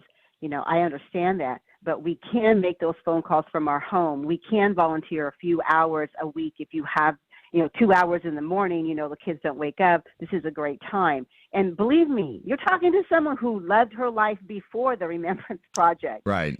I was not politically active. And again, a former Democrat, I started seeing things wrong. And finally, after, you can't ignore it. You simply cannot ignore it. And the loss of life just touched my heart. And we would not be here in this situation, Brad, if it wasn't for God's big hand at work with us. For so many years, no one was listening, and I don't know why we kept going, but this is the reason. And we're fighting for every single American, whether you're a libertarian, Democrat, Republican, conservative, whatever, independent. This is about saving our families' lives. And if you have just a few hours of the day, they can help. We have a brand new database that was coded specially for us that we need to fill in with these, unfortunately, all these lives lost. And we have about 30 seconds left here, and so with the website right now, and I just had Ron check. It is still down at this point, but when it hopefully comes back up later this morning, later today, it's the remembranceproject.org, and I'm assuming there's a place on the site where people can get involved. Is that? Yes, they can fill out a form and get involved. They can also send an email to director@theremembranceproject.org. Okay, that would probably be right now probably the best route. And as soon as the website's back up, we'll go ahead and tweet that link out. Marie, it's always a pleasure to talk to you. Keep up the good work, and thoughts and prayers to all of the families out there who've lost family members. Thanks so much, Brad. Likewise, and God bless y'all. Thanks. Bye, Ron. This is the Daily Mojo. You're clear? Ron just told me I was clear. See, the problem, Ron, if I was clear, you would see right through me. That's funny, Brad. Hey-o, see? That's a little television humor. Because when we would, the floor manager would be out on the floor, and the makeup artist would be out there, and he'd say, makeup is clear. And then he would say, if makeup was clear, what good would it do? God rest Stanley's soul. He was a great floor director, Harley writer, and a lot of fun. And I think he's been dead now for about a year. See, now I'm not only at that age where it's like these damn Utes of America, but now you do start checking the obituaries. Anybody I know? You never know. Yeah, we've got a high school reunion coming up, and they sent out a list of all the people we had lost. So it's like 30 people long. Yeah, I'm like, oh my gosh. I'm telling you, it's the start. I am not that old. You might as well move to God's waiting room, Florida. Just forget it all. All right, for the Jackhole Nation, let's see here. I had something special for. Oh, yeah, it was another one of our earworms, just for you. And here it is. This is this is what you get for being a faithful jackhole. This is the next. Everybody get up, it's time to slam now. Space Jam. Real jam going down. Nice. Welcome to the See? Space Jam. That'll worm its way into your We'll ear. dance at the Space Jam. That's all you get. It's just a little tease, just enough. Let's see. Zig the Jackhole Gator. Trust me, real Brad Staggs. Cindy Hyde-Smith and Senator Wicker don't care what people like Melissa 06 and Sitting Duck and myself think. They prove that every day. See, and that's the problem. And I know Maria said it does. That it does work to contact your legislators, and it just I don't know. I'm not sure that it does. I'm not sure that I agree with her on that. I mean, I think that it's one of the few things you can do, but I don't know that they. I think that they once you get up to D.C., I think that city gets into your soul, and I think there are very few people who actually get there and can actually make a difference. I think that you see a lot of them just get up there and just they turn to the dark side. It's just too easy. So unless you get up there with an iron constitution and you are so set in your ways that you can plow right through all the Washington, D.C. crap, I think that you're kind of doomed. All right, everybody. Smiles, everyone. Smiles. Here we go. 3, 2. Mojo 50. The question isn't who's going to let us. The question is who's going to stop us. We are your Daily Mojo. We're sitting in for Chris Salcedo this week on Newsmax, and we've kidnapped him. We will return him next week. And aren't we sitting in for somebody else for a day or two? The end of next week starts Winter Bull show. Yeah. See? Our plan to take over the entire universe is off to a rip-roaring start. It's too bad Tammy dropped off the line. I was just about to ask her. It says unknown. Dare I? Hello? No, that's Mary from Auburn. Oh, Mary from Auburn. How are you? Good. How are you? I'm doing fabulous. Thank you. Oh, that's great. I'm enjoying your show. I'm very much a Chris Salcedo watcher, so I was really shocked when he wasn't on. I go, what did they do with him? Well, he's in my trunk, and I will let him out next week. Okay, that's good. That's good. But what I wanted to talk about was the reporter Lawrence Jones. Oh, Lawrence. I love Lawrence. Yeah, friend of mine. Isn't he just wonderful? He is. Did you see what happened to him in New York City during the March for Impeachment? I don't know that I did. Oh, my what God. happened? Tell me. Well, these liberals were marching for impeaching the president, and Lawrence Jones was asking them why, and these are white liberals telling him, go back to Fox News. They have plenty of cotton for you to pick. Wow. Another one said, go back to Kenya. I was heartbroken. And he's not from Kenya. He's from Texas. Absolutely. Lawrence is such a sweetheart of a guy. And I've told Lawrence, I said, if you ever get a big head, I will kick your butt. Well, last night he was at the rally for President Trump. And he was surrounded by people, and he said he'd been there for 2 days, and all he felt was love and talking and acceptance, and it was a totally different. So what the liberals are saying about Republicans is absolutely false. Of course, and I wanted to get this out. They only support minorities as long as minorities agree with them. If you are black like Lawrence and you stray too far from the reservation, man, you are out.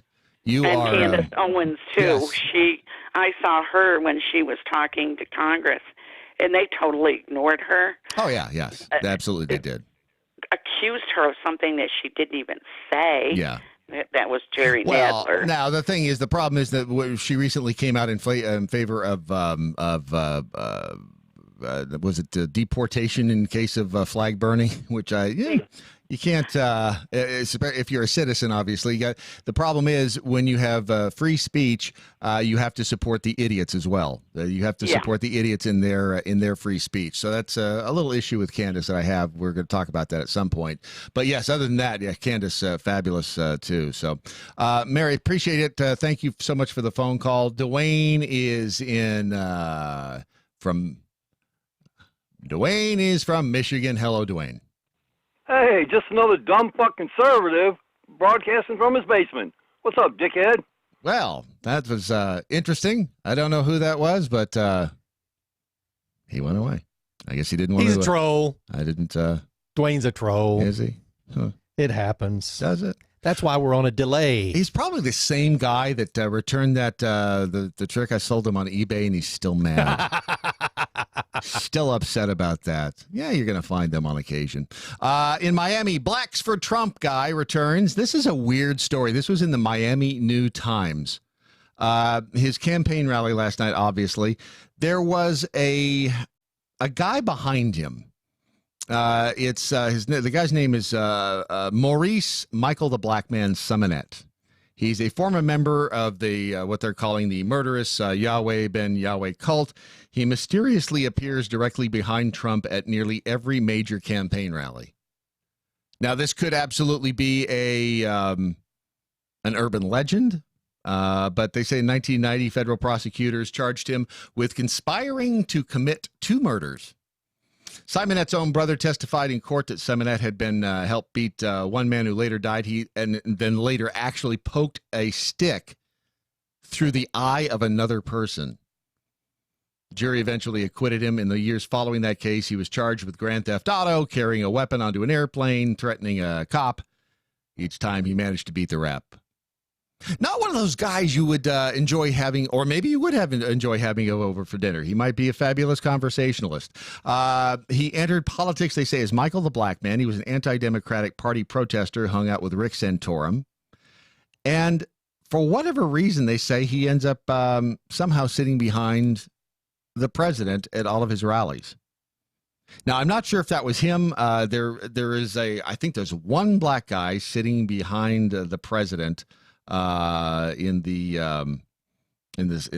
wide shot that they had of the president at his rally last night. That was the only guy that I saw in the frame that was black. So I don't know if that is him or not, but it's certainly an odd story. They say he turned up again at the rally. Most likely he'll be following the president around the country once more if history is any indication.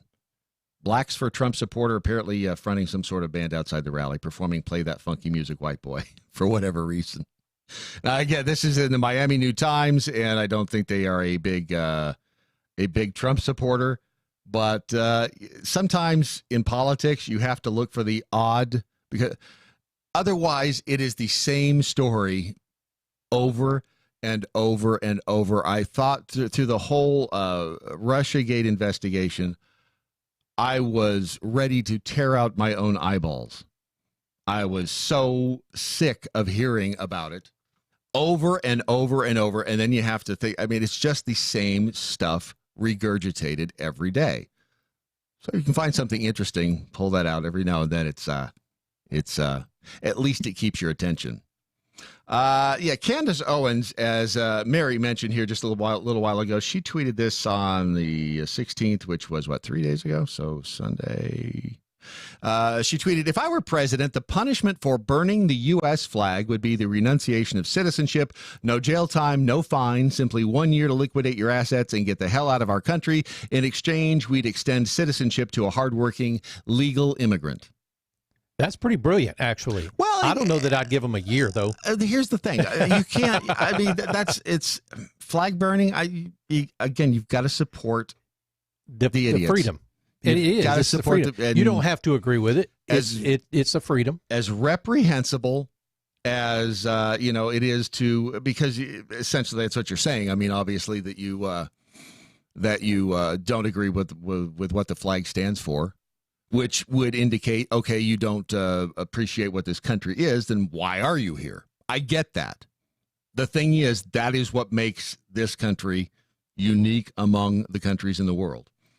You have the freedom to be as stupid and as ignorant as you want, as long as you do not infringe on the rights and the freedoms of other people.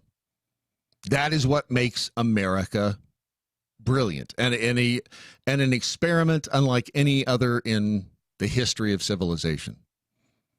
That's what makes us who we are. So I don't agree with Candace by saying that. And a lot of the responses to her tweet were pointed in that direction. Chris Reagan tweeted, "What if I'm a very patriotic, red-blooded American, but I can only get off to the smell of burning American flags like it's the only way?" See, you get, of course, you get the fringe out there. Light yourself on fire. Let the flames cleanse your heretical thoughts as you salute Old Glory one last time. Twitter, of course, is the bastion of intellect out there. Twitter, of course, brings out the best of us. And it could be that Candace was simply trolling herself. She could have been putting that out there just to see the response that she would get. But if in fact she was being serious in the tweet, that's, and I think actually the president agreed with her, but I don't agree with that. You do, unfortunately, you have to take the bad with the good, and that is that's the beauty of this country. That is the essence of, again, what makes America different than any other country on the face of this planet. We got to protect our freedoms. We will return tomorrow, the good Lord willing, and the creek don't rise. We are the Daily Mojo in for Chris Salcedo. See you then.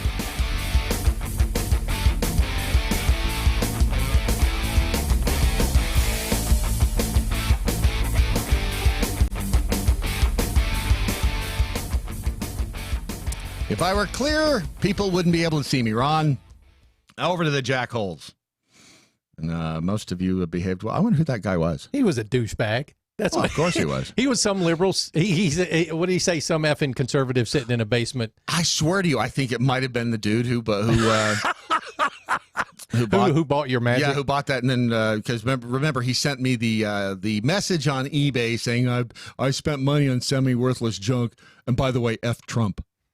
Our good friends over at Newsmax caught it and dumped it. Oh, good. I thought they might have a dump button. So. Yeah, that's why we're on a 10-second delay with them. So. It's always good, just in case I drop the He F-bomb. didn't get his word out like he thought he did. No, of course not. Yeah, it's the beauty of it.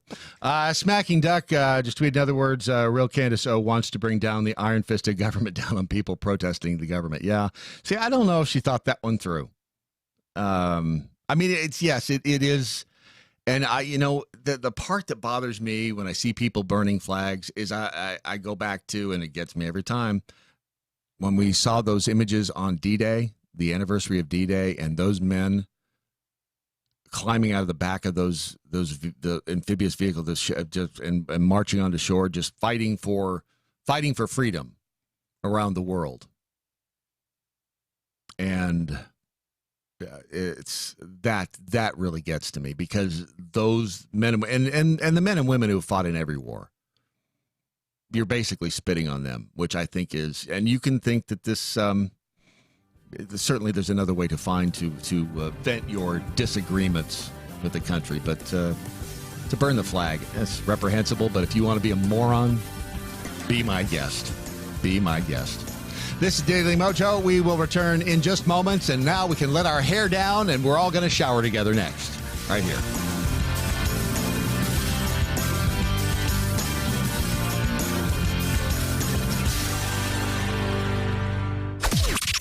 This is the seditious, rabble-rousing, liberty-loving, home of fun, entertaining, and compelling talk.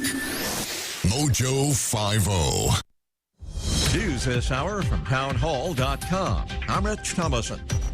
They just can't get enough of President Trump. Thank you very much. Trump fans turning out to greet the president at Miami International Airport following last night's big rally in Orlando. Thank you, everybody. The president used his Florida rally speech to go after the media and Democrats, including Hillary Clinton. He also complained about the Russia investigation.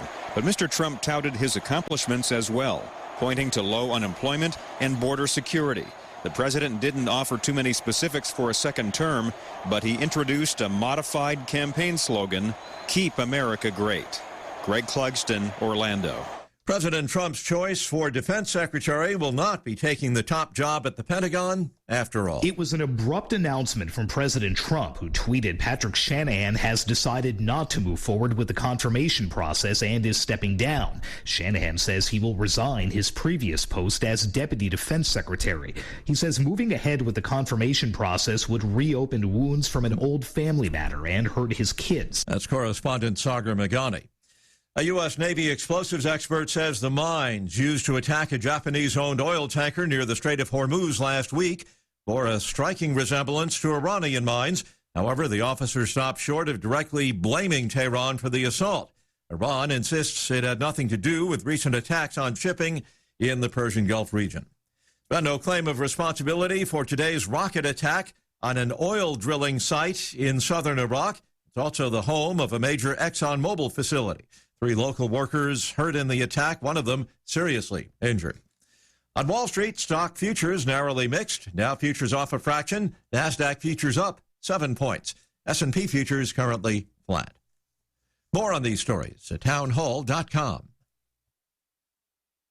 Are you tired of high cable TV rates? Sign up for Dish today and get a $500 bonus offer while supplies last. Plus, lock in your price for 2 years guaranteed. Call All American Dish, your Dish authorized retailer now. 800-570-6630. 800-570-6630. That's 800-570-6630. Offers require credit qualification, 24-month commitment, early termination fee, and e-auto pay. Restrictions apply. Call for details. Hi, it's Doc Thompson for Matthew 25 Ministries. Matthew 25 Ministries is one of the few charities I'll actually endorse because I know them. I've worked with them, and I know almost all of the money that you donate goes to help people. Go to m25m.org. m25m.org. Ladies, some of you sickos willingly accept that with the big doe eyes that you don't even need from a Snapchat filter and just look up at R. Kelly and say, give me your best. Lorenzo Vizzo. United 7. Mojo 50.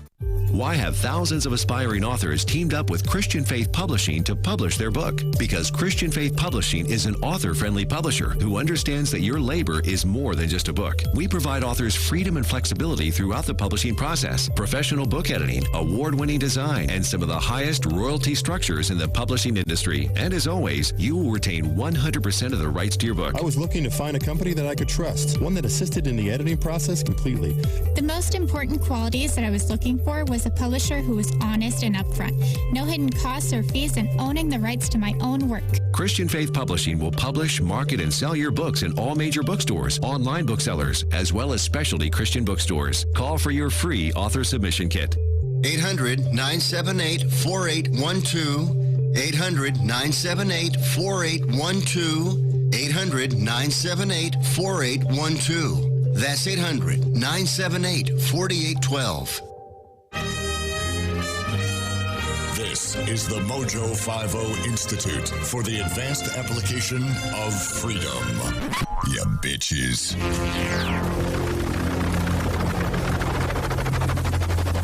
The mothership has landed. Now, does it look like a smoky bar in here again? Yeah, it looks like a rock concert. Good. That's what I said. I walked in this morning. I went, oh. It's like if you smoke and your parents come over to visit and you feel like, okay, they don't know I smoke, so I can't smoke. And then they leave and you're like, you take out and you hot box the whole pack.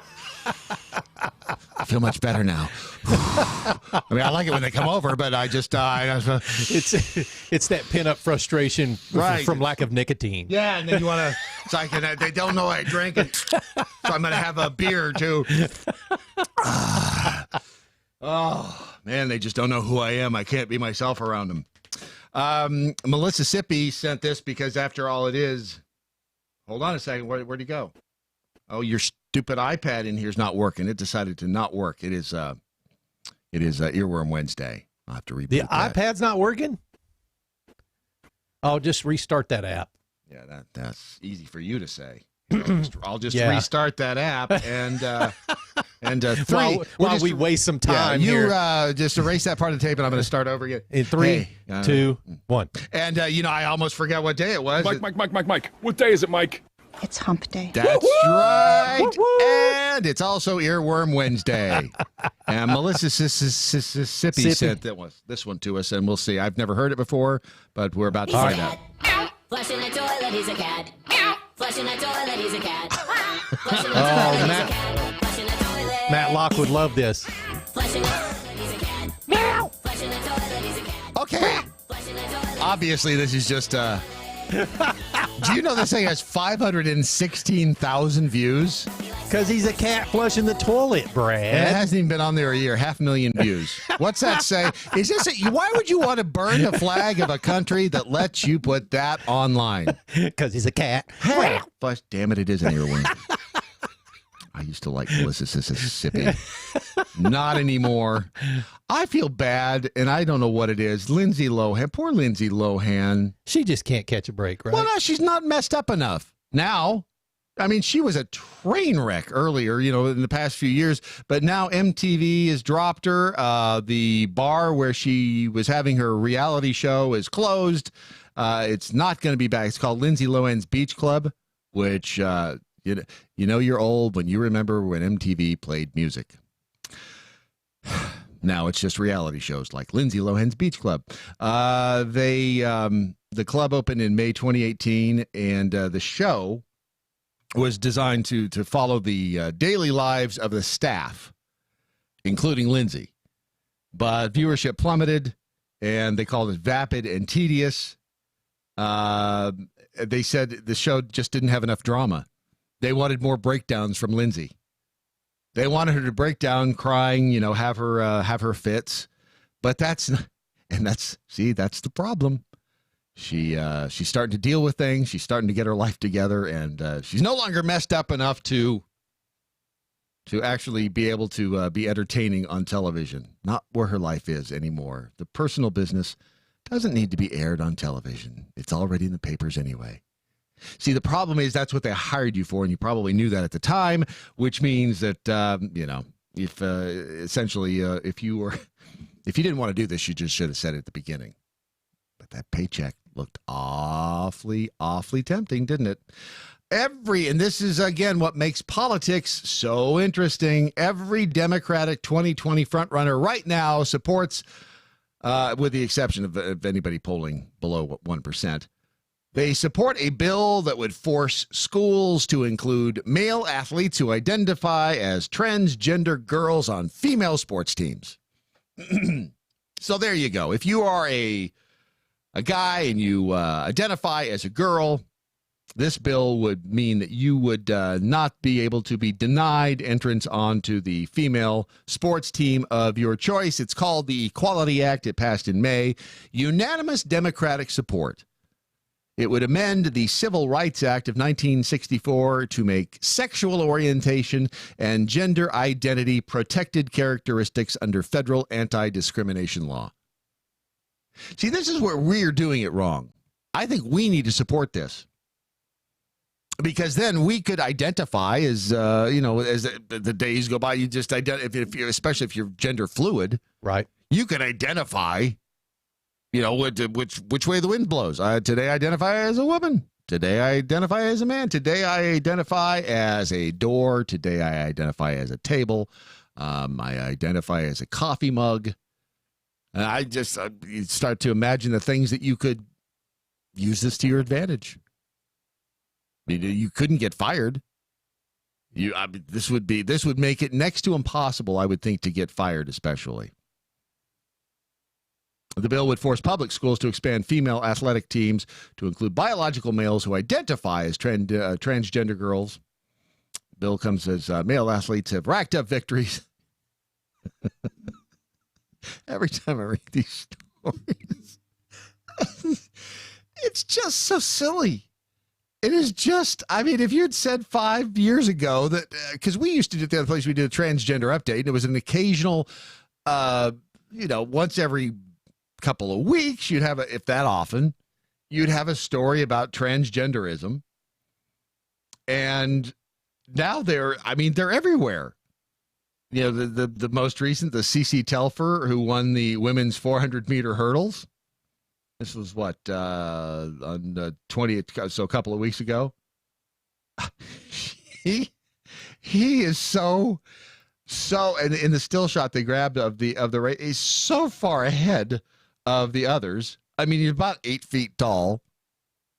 He's way over the hurdles, lengths above the women. He ran a variety of events for Franklin Pierce's men's team. He went by the name Craig. And then this is just so silly. It's absolutely, how we ever got to this place. And again, see, there's a difference between allowing idiots to be idiots. See, this is where it crosses the line. You're free to be an idiot as much as you want to until your actions, your behaviors infringe on other people's rights. And this is where it starts to cross the line. But what right do these women have to be competing? That's the argument from the other side. What right do these women have to be competing on a team of women? What right do they have to not have men who identify as women on their team? Show me where that's written, where they have the right to not have men who identify as women on their team, or competing against them. It's so the arguments get all muddied. I mean, you eventually have to put common sense into the equation, and that's where the whole thing that's where, again, you're fighting with people. You're fighting with the unarmed, and then you get the politicians who are more than willing to take them by the hand because it becomes a voting block, and ta-da! There you go. That's how we get there. Now, because it is Pride Month, there are some ways, and I just thought that I would present this as a public service, 20 ways that you can support the LGBTQ people in your life. And I did not know this about the Pride Month, but Pride Month was actually started in June 1969 after the Stonewall riots.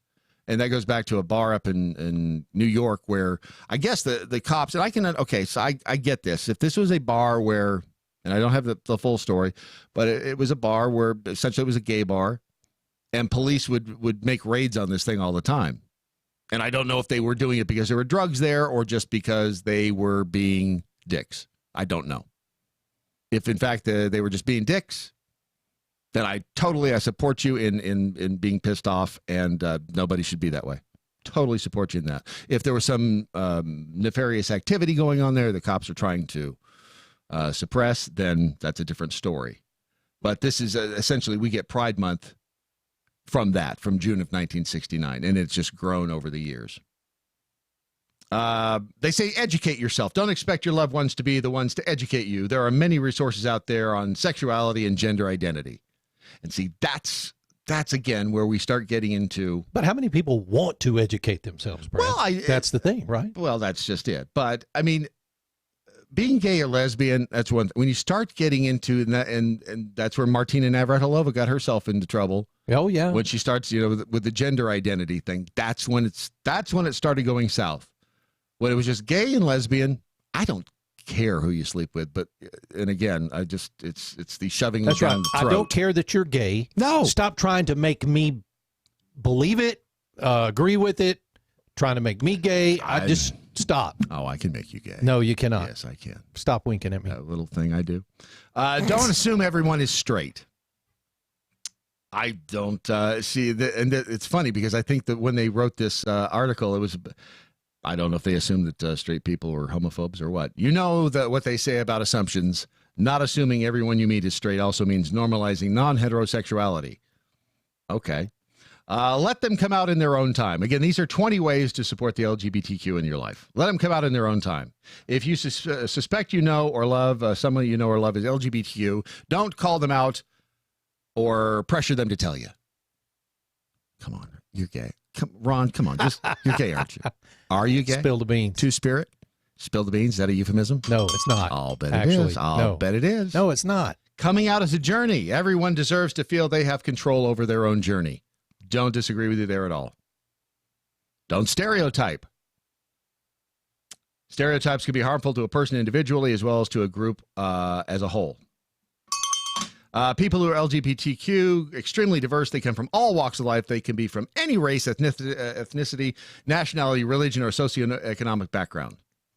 They dress different ways. They speak in various manners. And they all have fabulous drapes. And they are incredible decorators. Fabulous. They express femininity and masculinity in all sorts of ways that aren't necessarily connected to their sexual orientation or gender identity. I will say this about a lot of gay men. How do they get... There's a voice. Yeah, here I am stereotyping. That's all right. That's what I do. I can't wait to hear what you're about to say. No, it's just, you can just... There's just some of it. I guess it's that lisp. There's some of them are just this way. Now, have I met totally? I'm trying to think if I've ever met a straight person with a feminine voice. No, a gay guy who just blew me away. Who talk like this? Blew me away. No, that I went, holy crap, he's gay. One of those. It's generally I'm going, yeah, okay. I'm guessing they're gay. Whether I'm gay. Well, yeah, that okay. usually happens when a singer or actor comes out as gay that you weren't aware of was gay because they played masculine roles. You know what I'm saying? Rock Hudson. Yes, Rock Hudson was one of those good examples. But he had a whole public persona crafted around. I'm thinking in day-to-day life, if there's anybody that I've in my day-to-day life that I realized, oh, they're gay, and that never. I don't think there is anybody because generally I have pretty decent gaydar, unlike Pete Buttigieg, Mayor Pete. Pat calls him booty gay. Him too. There was one guy. He was an actor, Tony Hamilton. He was on Mission Impossible when they redid it. I think back in the 80s, and I was a technical consultant on an episode of The Twilight Zone when they brought that back in the 80s, and he was in that episode, and he recorded. He did not strike me as gay whatsoever. Yeah, and maybe I was just young. I don't know, but he recorded the show, and I remember I went to. He had this should have been my clue. He had an apartment in West Hollywood, and I went over to his apartment in West Hollywood to pick up this the tape. And as soon as I get there, I realized, beep beep beep beep. Okay, so I don't know what he had planned, but I had plans on picking up the tape and leaving. But that surprised me, and then I found out later that there are sections of Hollywood. This is West Hollywood, which is the gay area. I mean, yes, it is. Yes, it is. Yeah, yeah. 20. It's amazing what you get for $20 there. Let me tell you, we're not on the air right now, are we? Oh crap! You ever seen those shirts that say?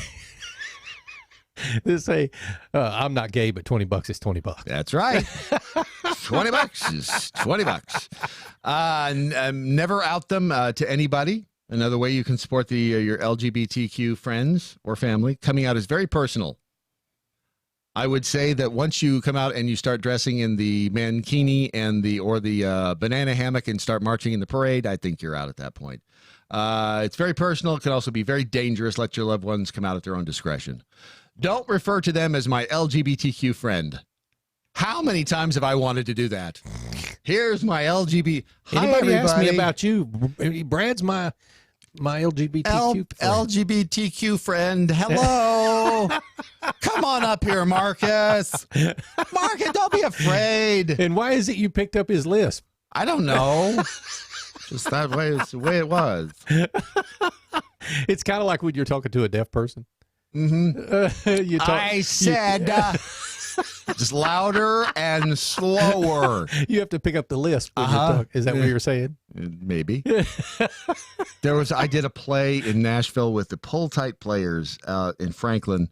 It was The Lion in Winter, and I played Richard the Lionhearted, who was gay, and the King of France, whatever, the Prince of France, whatever the other character was. I'm sorry, wait a minute. They cast a non-gay character in a gay character part? Yes, the rest of the story will explain itself. The guy who played the prince, he was gay, but the prince wasn't gay, not a gay character. Gay character. I'm the straight guy playing the gay character. He's the gay guy playing. And we'd be backstage waiting to come out, and he would just say, he'd look at me, and he'd say, "Just sit down in the bed right there. I'll take care of you." Just stop it. And I was about a foot taller than him, and the scene we had, I had to shush him and put my finger on his mouth and go, "Shh."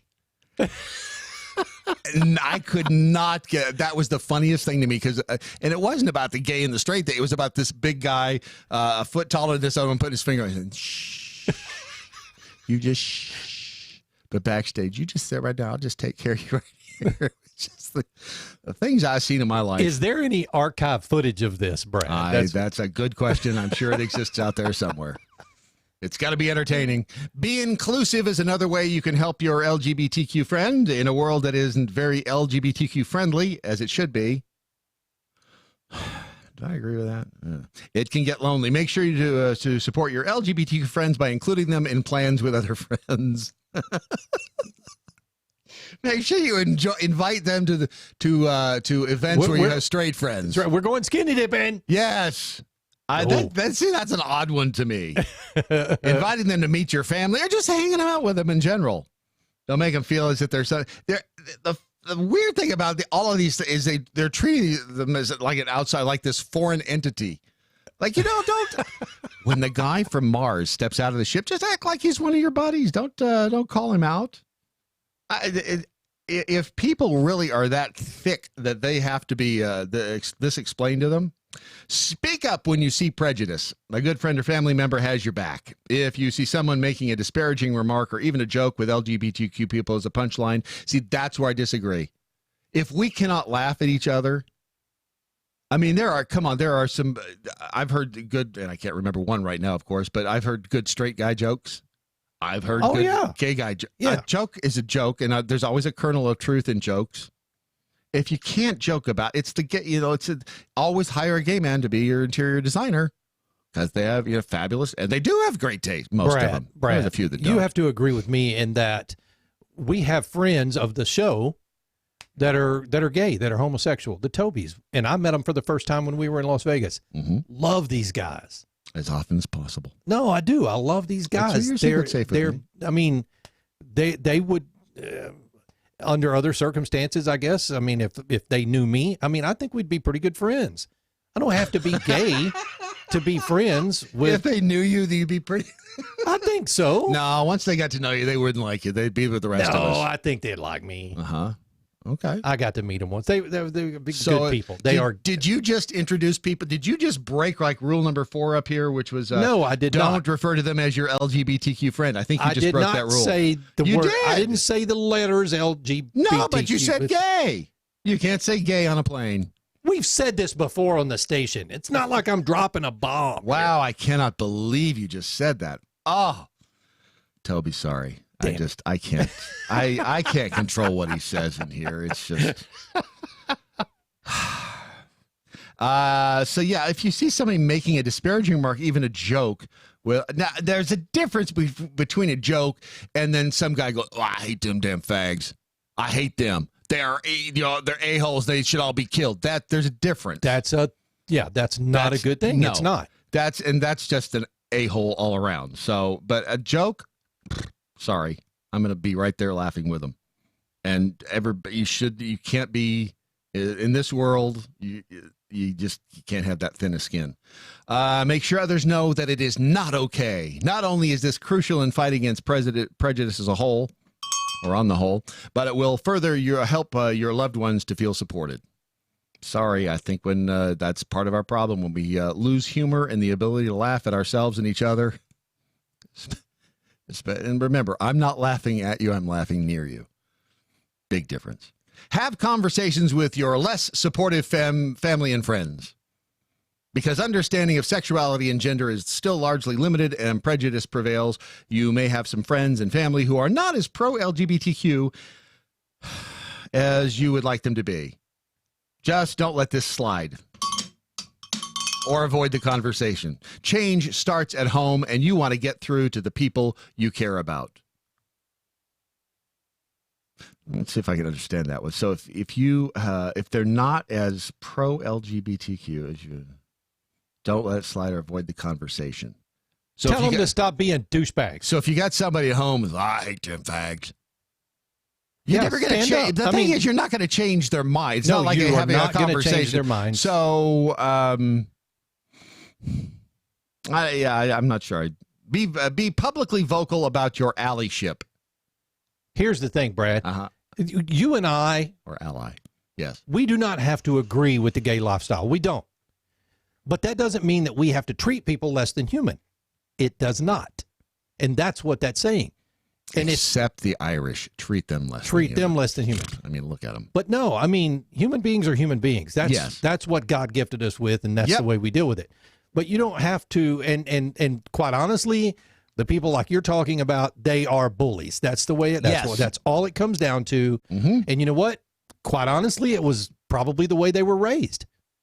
I mean, look, you've got people who were raised in the South or in some areas where their grandparents and their parents treated people like they are not supposed to be treated. Besides, if you're afraid of gays, you probably have some latent homosexuality. Probably. Would you like some? Thank you. Thank you. We got to get quicker on the. First off, sometimes you have to switch pages. Don't keep your activism to your dining room or your circle of friends. Speaking out on an issue is important, and anti-LGBTQ sentiment needs to be actively fought against. Anti-LGBTQ sentiment needs to be fought against. Well, and here's the problem: is that when you start including all this garbage about the gender identity, and that's when you start crossing the line to being ludicrous to me. And again, before I come off as sounding insensitive, it's the guys competing on the women's. I'm sorry, that just does not fly. It just doesn't make any sense. It doesn't make any sense, and that's the struggle that a lot of people have, is that they can get past your friend being gay, right? They can get past that. He's a male. He likes males. Okay, that's fabulous fine. Kisser. But when that friend decides, okay, I'm going to change my gender, I'm going to begin acting like a woman, that's a little tougher to deal with. No, even if you want to dress like a woman, I don't care. You want to wear a dress every day and you're a dude, that's absolutely fine with me. I do not care. I'll even compliment you on your choice of colors. But it's we'll pick this up on this. Let's first talk about combat flip-flops. Combat flip-flops is something good in the world. If you go to combatflipflops.com, you will find the story of the guys who have transformed literally a combat boot factory in Afghanistan to create these flip-flops.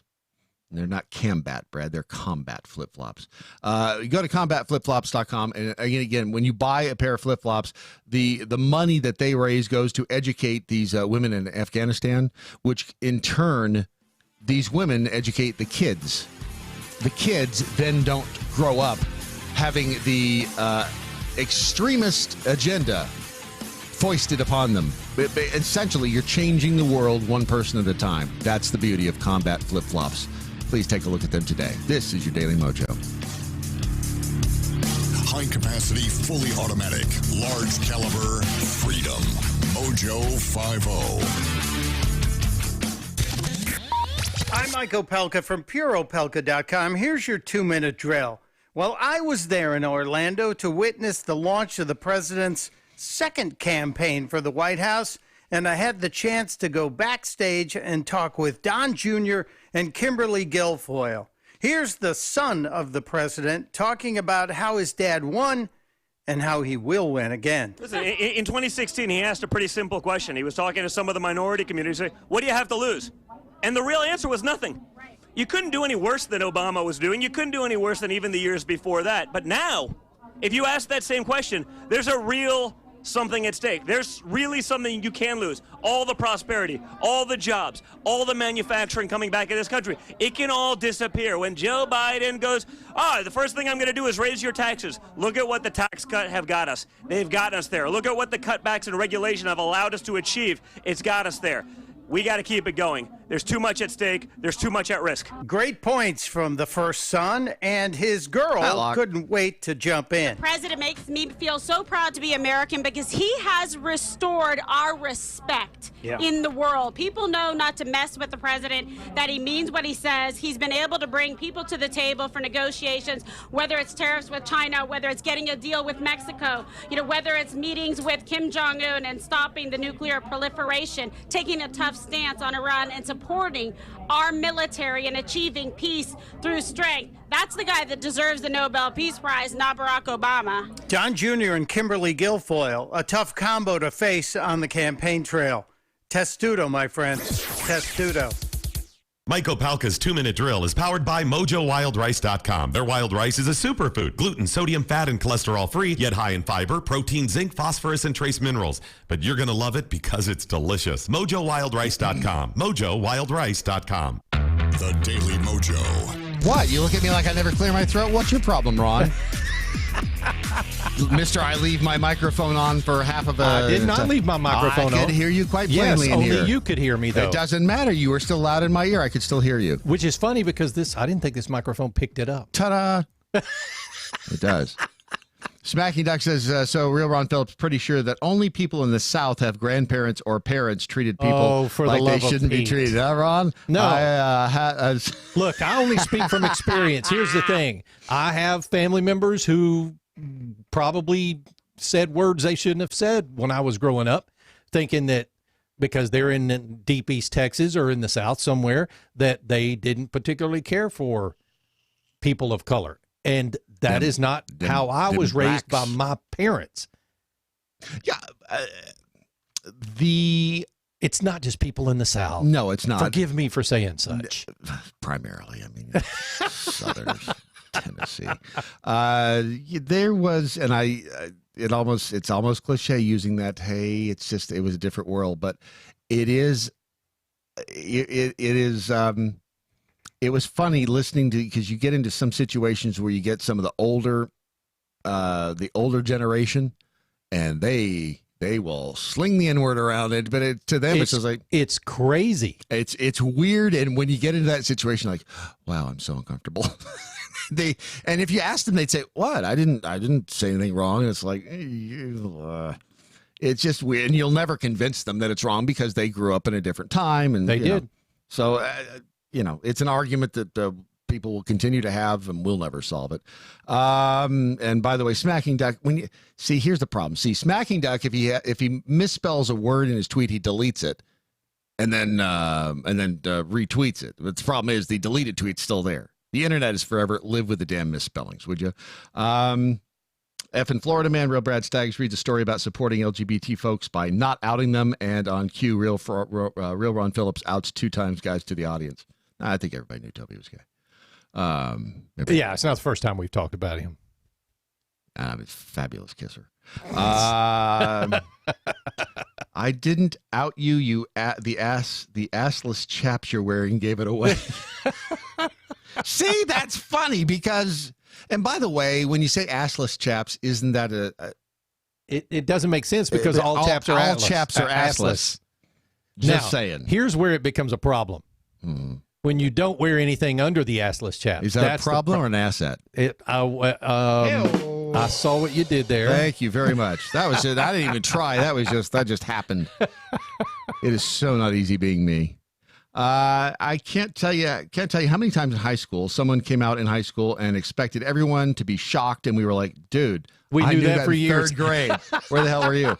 Oh yeah, there's 2 or 3 guys that I went to school with, and looking back, I think I knew they were gay. I just didn't really think much about it. I've got this thing with my wife where she talks about some cute dude on a TV show, and my first response is, he's gay, right? Right. No, he's not. Okay. Yeah, that's. I've been right a few times. Yeah, it happens. And I've been around theaters. I've been around gay men and lesbians. See, the only people that don't like me are the butch lesbians. They just hate me. And I don't know why. Who was telling me that they the same way? They don't like you. Oh, they hate me with a passion. And Wow. I don't know. And I can be as nice as, because I used to, and I still kind of have a maybe little it's bit their of gaydar. We're competing for the same hot women. Maybe. I don't know. But it's like, I don't give a crap what that is. It's like, I don't know why you hate me so much. I don't hate you. Look, see, I love that flannel shirt. I'm going to set off a lot of the women in our audience right now because I joke with my wife about Rick Springfield being gay. Women go stupid if I say that about him. I have a friend, and I cannot confirm this story, but I have a friend who has been in radio for a number of years, was program director at some fairly large stations, and back in the 80s came back from lunch, gay, by the way, came back from lunch, and there was Rick Springfield sitting on his desk, buck naked. No way. Mm-hmm. I have. He told me this story many years ago, and I was like, "Really? Yep, okay." It was kind of a Christmas present. I said, "Well, all righty then." Well, wasn't there any wrapping involved? I mean, seems to me that at least you should unwrap something. There was unwrapping later, I guess. So I don't know if that makes Rick Springfield gay, and I don't even know if it's true. But I'm telling my wife that story if she hasn't listened to it today. I'm going to tell her that. See, so there's a possibility. I told you he was gay. Mojo Jedi says, what I learned today, Brad, the butch lesbians hate you because you wear their fashion better than they do. And see, I'm perfectly willing to share the flannel shirt. Lumberjacks, butch lesbians, and me. Why not? Can we not all just get along? The other, as we continue with the ways to make these, being Pride Month, again, you have to support the LGBTQ people in your life. Make sure to always use the right pronouns, and this is where I would get in trouble. Oh, yeah, me too. These days, people are increasingly comfortable expressing gender in less traditional terms in order to better reflect their own identity. When you refuse to use someone's preferred pronouns, he, him, his, she, her, hers, they, them, theirs, etc. Gay people don't use a pronoun other than what they were born with. Typically. Transgender, on the other hand, that's different. But a gay person, he is a he. He's just homosexual. It may not seem like it's a big deal, but using the wrong pronouns for someone can be extremely invalidating and hurtful. Always do your best to call people what they want to be called. And okay, who did I have this conversation with? That again, Brad, is forcing something on me that I don't believe in. That's what I want you to stay away from. If you're a he, you dress like a he, and you happen to be homosexual, then you're a damn he. It's not that you're now. During Mardi Gras and the gay pride parades, if you want to dance around like a woman, I'm still not going to call you her. If you're How do you know that? Here's the problem. How do you know you just haven't come across a really ugly chick? I mean, you're thinking it's a dude in a dress, but it's just there are many Pats out there. It's the ambiguously gay. Right. It's the never ask a woman. It never say, oh, you're pregnant, because she could just be fat. And I mean, who hasn't like stepped in that landmine I've stepped before? in that.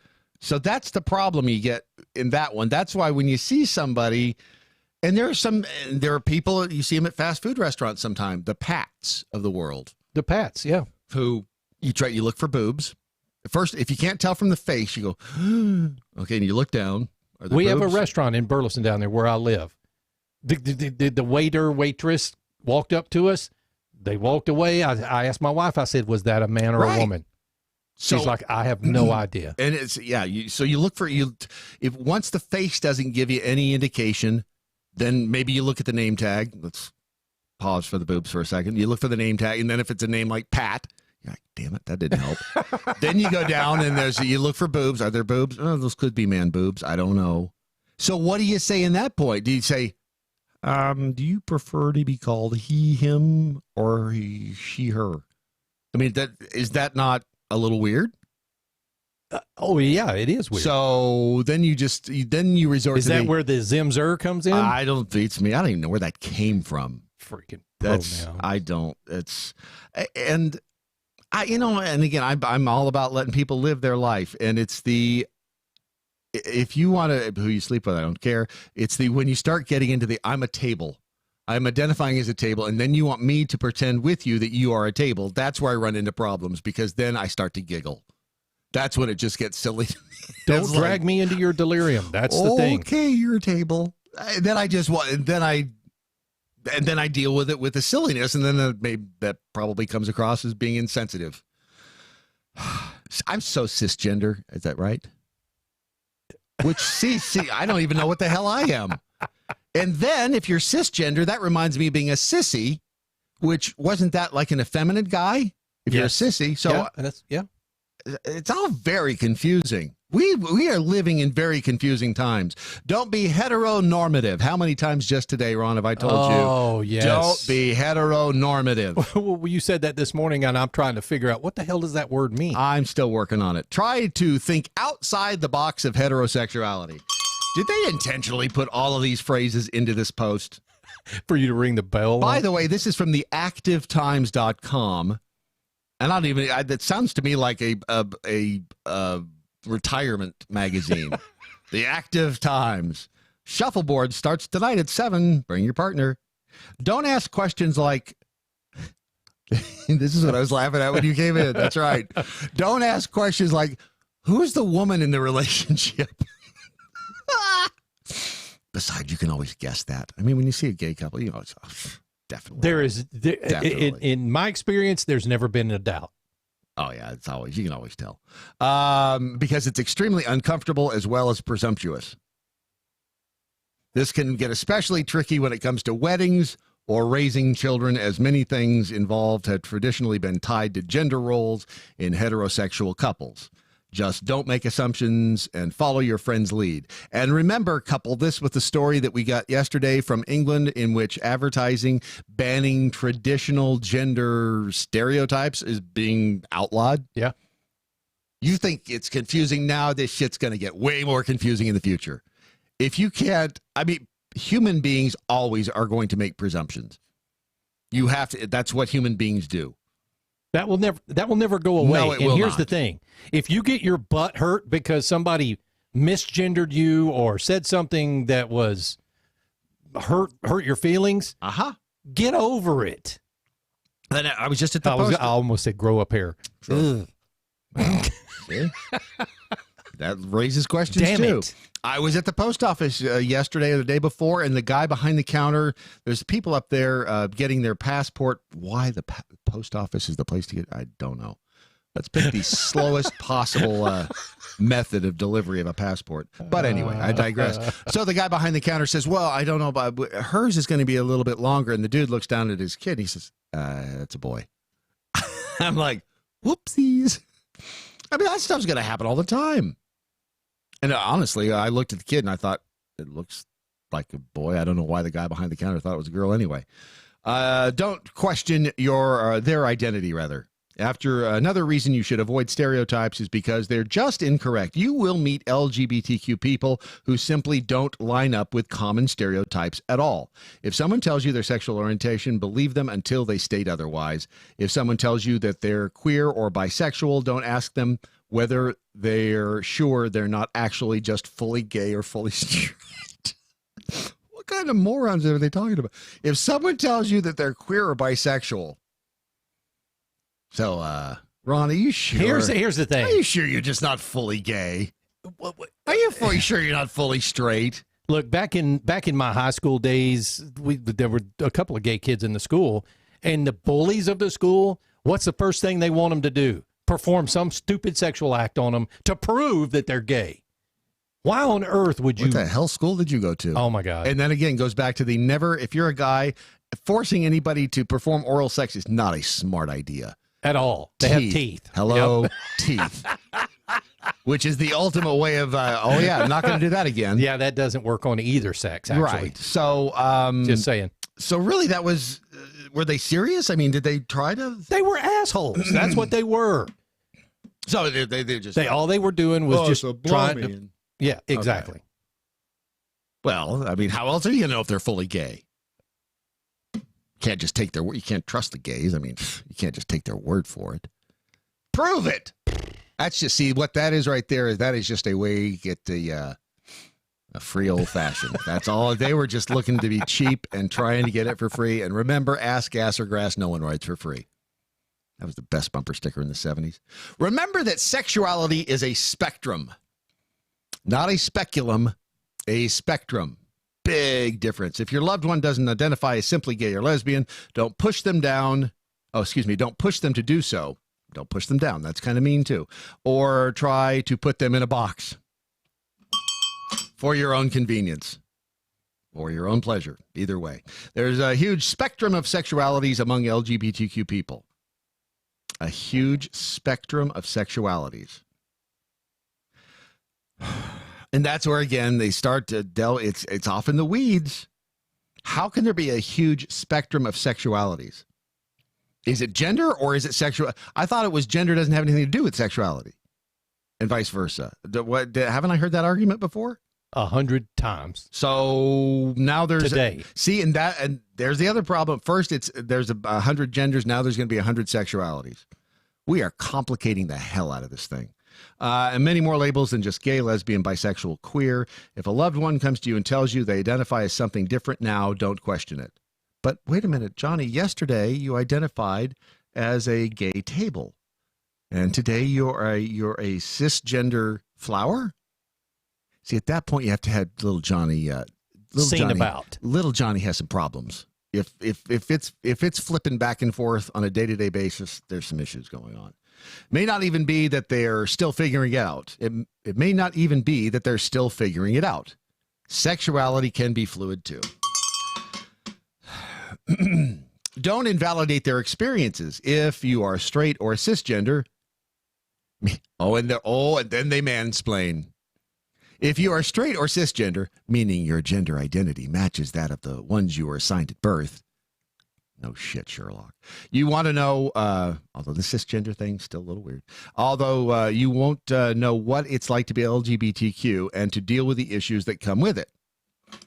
If an LGBTQ friend or family member tells you about their experiences, whether those experiences pertain to gay culture, romance, or incidents of prejudice, believe them. Yeah. Remember, #believe women. How about you can't, don't downplay anything they may have been through and shared with you, and definitely don't tell them they're overreacting. Unless, of course, they're overreacting. Again, it's be as supportive and validating as you can be. No, I disagree. You have to apply some common sense. The only thing you can do in being supportive like that is especially if you don't agree with the lifestyle, is just shake your head. You can't go, yeah, no, I understand. If you don't, right. If you don't understand. And if Johnny comes home and he's saying that his teacher won't respect his identity today as a table, I'm sorry, you can't just be, you can't force someone to do something that they're not going to do or they don't believe in. Period. Don't make it about yourself. Far too many straight allies center themselves when showing up for activism or even to pride celebrations. I don't know why this one's got I'm feeling pushed into a corner here. You shouldn't be at a parade just to take photos of yourself and show the world how great of an ally you are. No, it's to show the fabulous outfits that are all around you. You should be there to actually support those who need it. Unless an LGBTQ friend invites you, don't encroach on LGBTQ spaces such as bars. What? Don't encroach on spaces such as bars, clubs, or support groups, as they're meant to be safe places for the people who need the... Okay. All righty then. So the inclusive community, you're not included. Wow, I can't believe they wrote that. Don't show up because they're not places for you. Am I reading that wrong? No, actually. That is if someone calls you out on problematic behavior, hear them out and don't get defensive. Like I just did. Try to learn what others need and how you can help help them get it. Wow. So, again, it's that they're inclusive as long as you're not included. Have you ever gone to a gay bar? Oh yeah, absolutely. I have not, but I know that you've talked about it before. And it's like going into any other bar. Mm-hmm. Except you've doubled your chances of getting a date. Exactly. Or tripled. Back in the day, I'll just leave it at that. Boy, back in the day. I was a heartbreaker. I was just a heartbreaker in those bars. All the way around. Never had to pay for a drink. Take a stand. And no, I may have been using. Take a stand. Words are just one weapon you have against anti-gay LGBTQ sentiment and actions. You might not choose not to support organizations or businesses that donate money to anti-LGBTQ causes or discriminate against LGBTQ people as whole. If an actor, author, writer, or other artist also promotes anti-LGBTQ rhetoric, find someone more worthy of your support. Boycotts are one of the most effective ways of getting yourself heard and letting other people know that something is not right. Are they? Will the free market not take care of that? And then don't ask intrusive questions. As stated before, if you wouldn't say it to a straight friend, don't say it to an... Well, see, that just opened the door wide up there for me because the questions I'll ask straight friends, I'll ask all kinds of questions of anybody. Especially the ones that are a little uncomfortable, because they're more fun. Personal questions on intimate matters are very uncomfortable and quite rude. If you really have a burning desire to know, try penicillin or Google, and then just listen. More than anything, be a good listener. Sometimes it's better to just hear someone out than to talk yourself, especially when it comes to a matter you yourself don't have much experience with. I swear this whole thing, they've been mansplaining. The entire post, they've been mansplaining. Support your LG. How about we just support each other? How about everybody just gets along? You do your thing, I do mine. We just have relationships have just gotten so complicated. And it's not, I certainly haven't complicated things, I don't think. Maybe I shouldn't. I'm not going to lay the complication at anybody's feet. I'm just going to leave it right there and just say, can't we all just get along? Moving along to time for this before we have to wrap things up. Alexandria Ocasio-Cortez's office building was broken into by a man who sprayed police with a fire extinguisher. Ooh, things are getting crazy in New York City. He broke into an office building where she has offices before spraying police with a fire extinguisher and hiding in a utility closet. Trespassing occurred on Saturday when the office was closed. The liberal firebrand was in Washington. So she has offices everywhere. She does. She's doing all right. She's doing all right for herself. We still need to give her a raise. NYPD said the individual was taken to a nearby hospital for psychiatric evaluation. Okay, see, right there. Haven't they assumed crazy? We're not supposed to assume anything. Officials said the man was emotionally disturbed. How dare they? How dare they assume his emotional state? No one broke into her office. I don't know where everyone's getting that. Sergeant Brendan Ryan of the NYPD told The Independent, contradicting reports that the individual had breached the actual office space of Miss Ocasio-Cortez. Dude probably didn't even know she officed there. Maybe not. But this just goes to show you that talk about the de facto leader of the Democrat Party. This must be making Nancy Pelosi insane. Oh, well, not just her. There are people there who are like, if we don't get a handle on this, this is going to ruin us. And look, Nancy Pelosi's probably the top of that list. It is a dumpster fire like no one's ever seen. What are they going when they have the Democrat National Convention? Of course, she'll get stage time. Yes, she will. She's not going to get on the stage during the debates. Hell, at this point they're staging the debates over 2 nights. Yeah. And it's going to be 10 candidates per night, which is kind of weird, but whatever. How are they even going to differentiate between each other? I mean, they're all about giving everything away. I mean,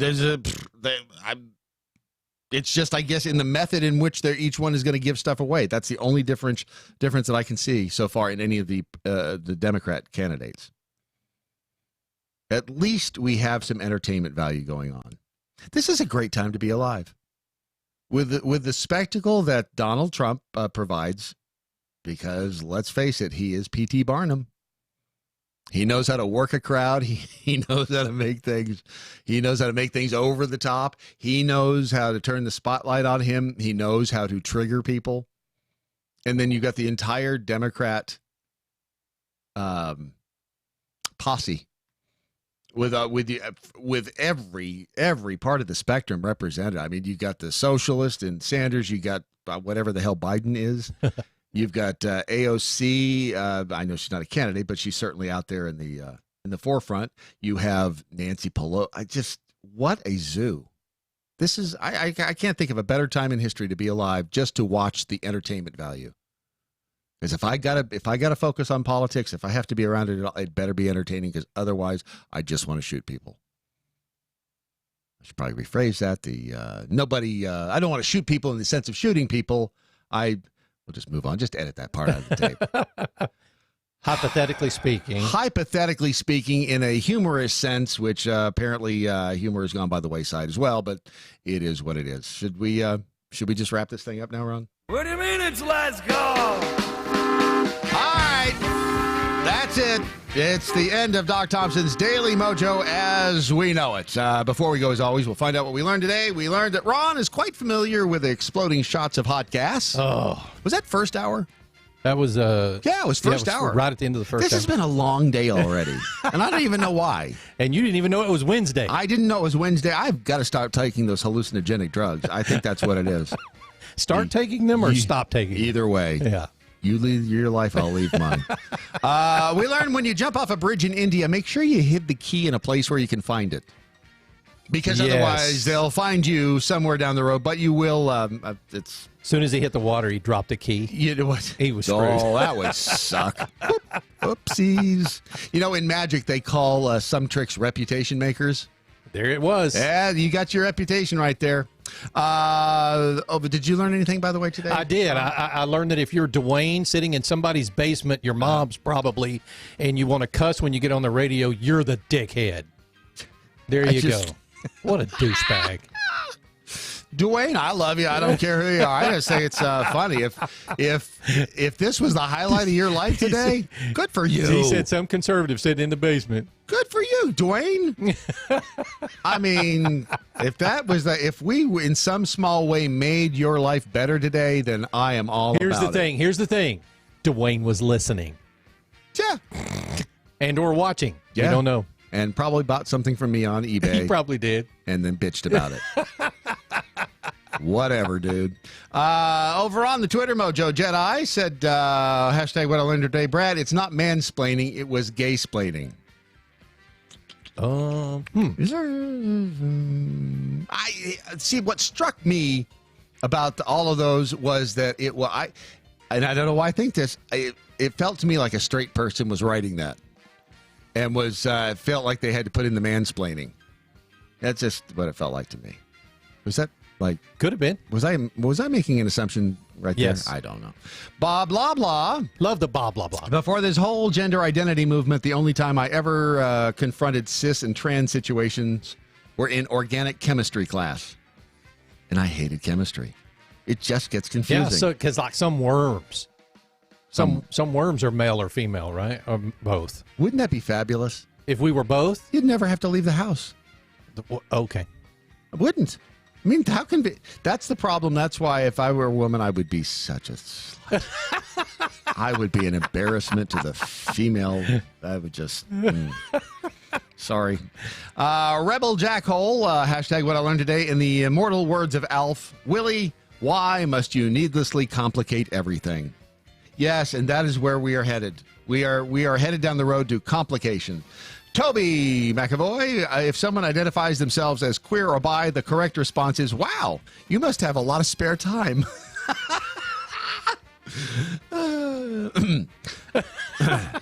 Sorry. You shouldn't have laughed. I shouldn't have laughed at that. Zig the Jackhole Gator, that is not what a sissy is, Brad. Google sissy porn and you'll... Oh, really? Uh-oh. Rule 34. Actually, I'll save you the need for the eye bleach. That's a subcategory of shemale porn. Isn't it? Whatever happened? Wait a minute. Isn't this shemale? Anyway, wow, we're out of time. Shame on me. Remember, we'll get to those new numbers on procrastination as soon as Doc Thompson returns from his Florida vacation. Your Daily Mojo, in the meantime, has been a Ron Phillips production. Wherever you go, whatever you do, live by the 5 rules. You got a shot at being right and being happy. Unless you're a table, in which case I can't help you. Good night, Doc Thompson. Wherever you are. Thank you. Now you're learning. We're going to get this straight. I mean, when I say straight, it's never.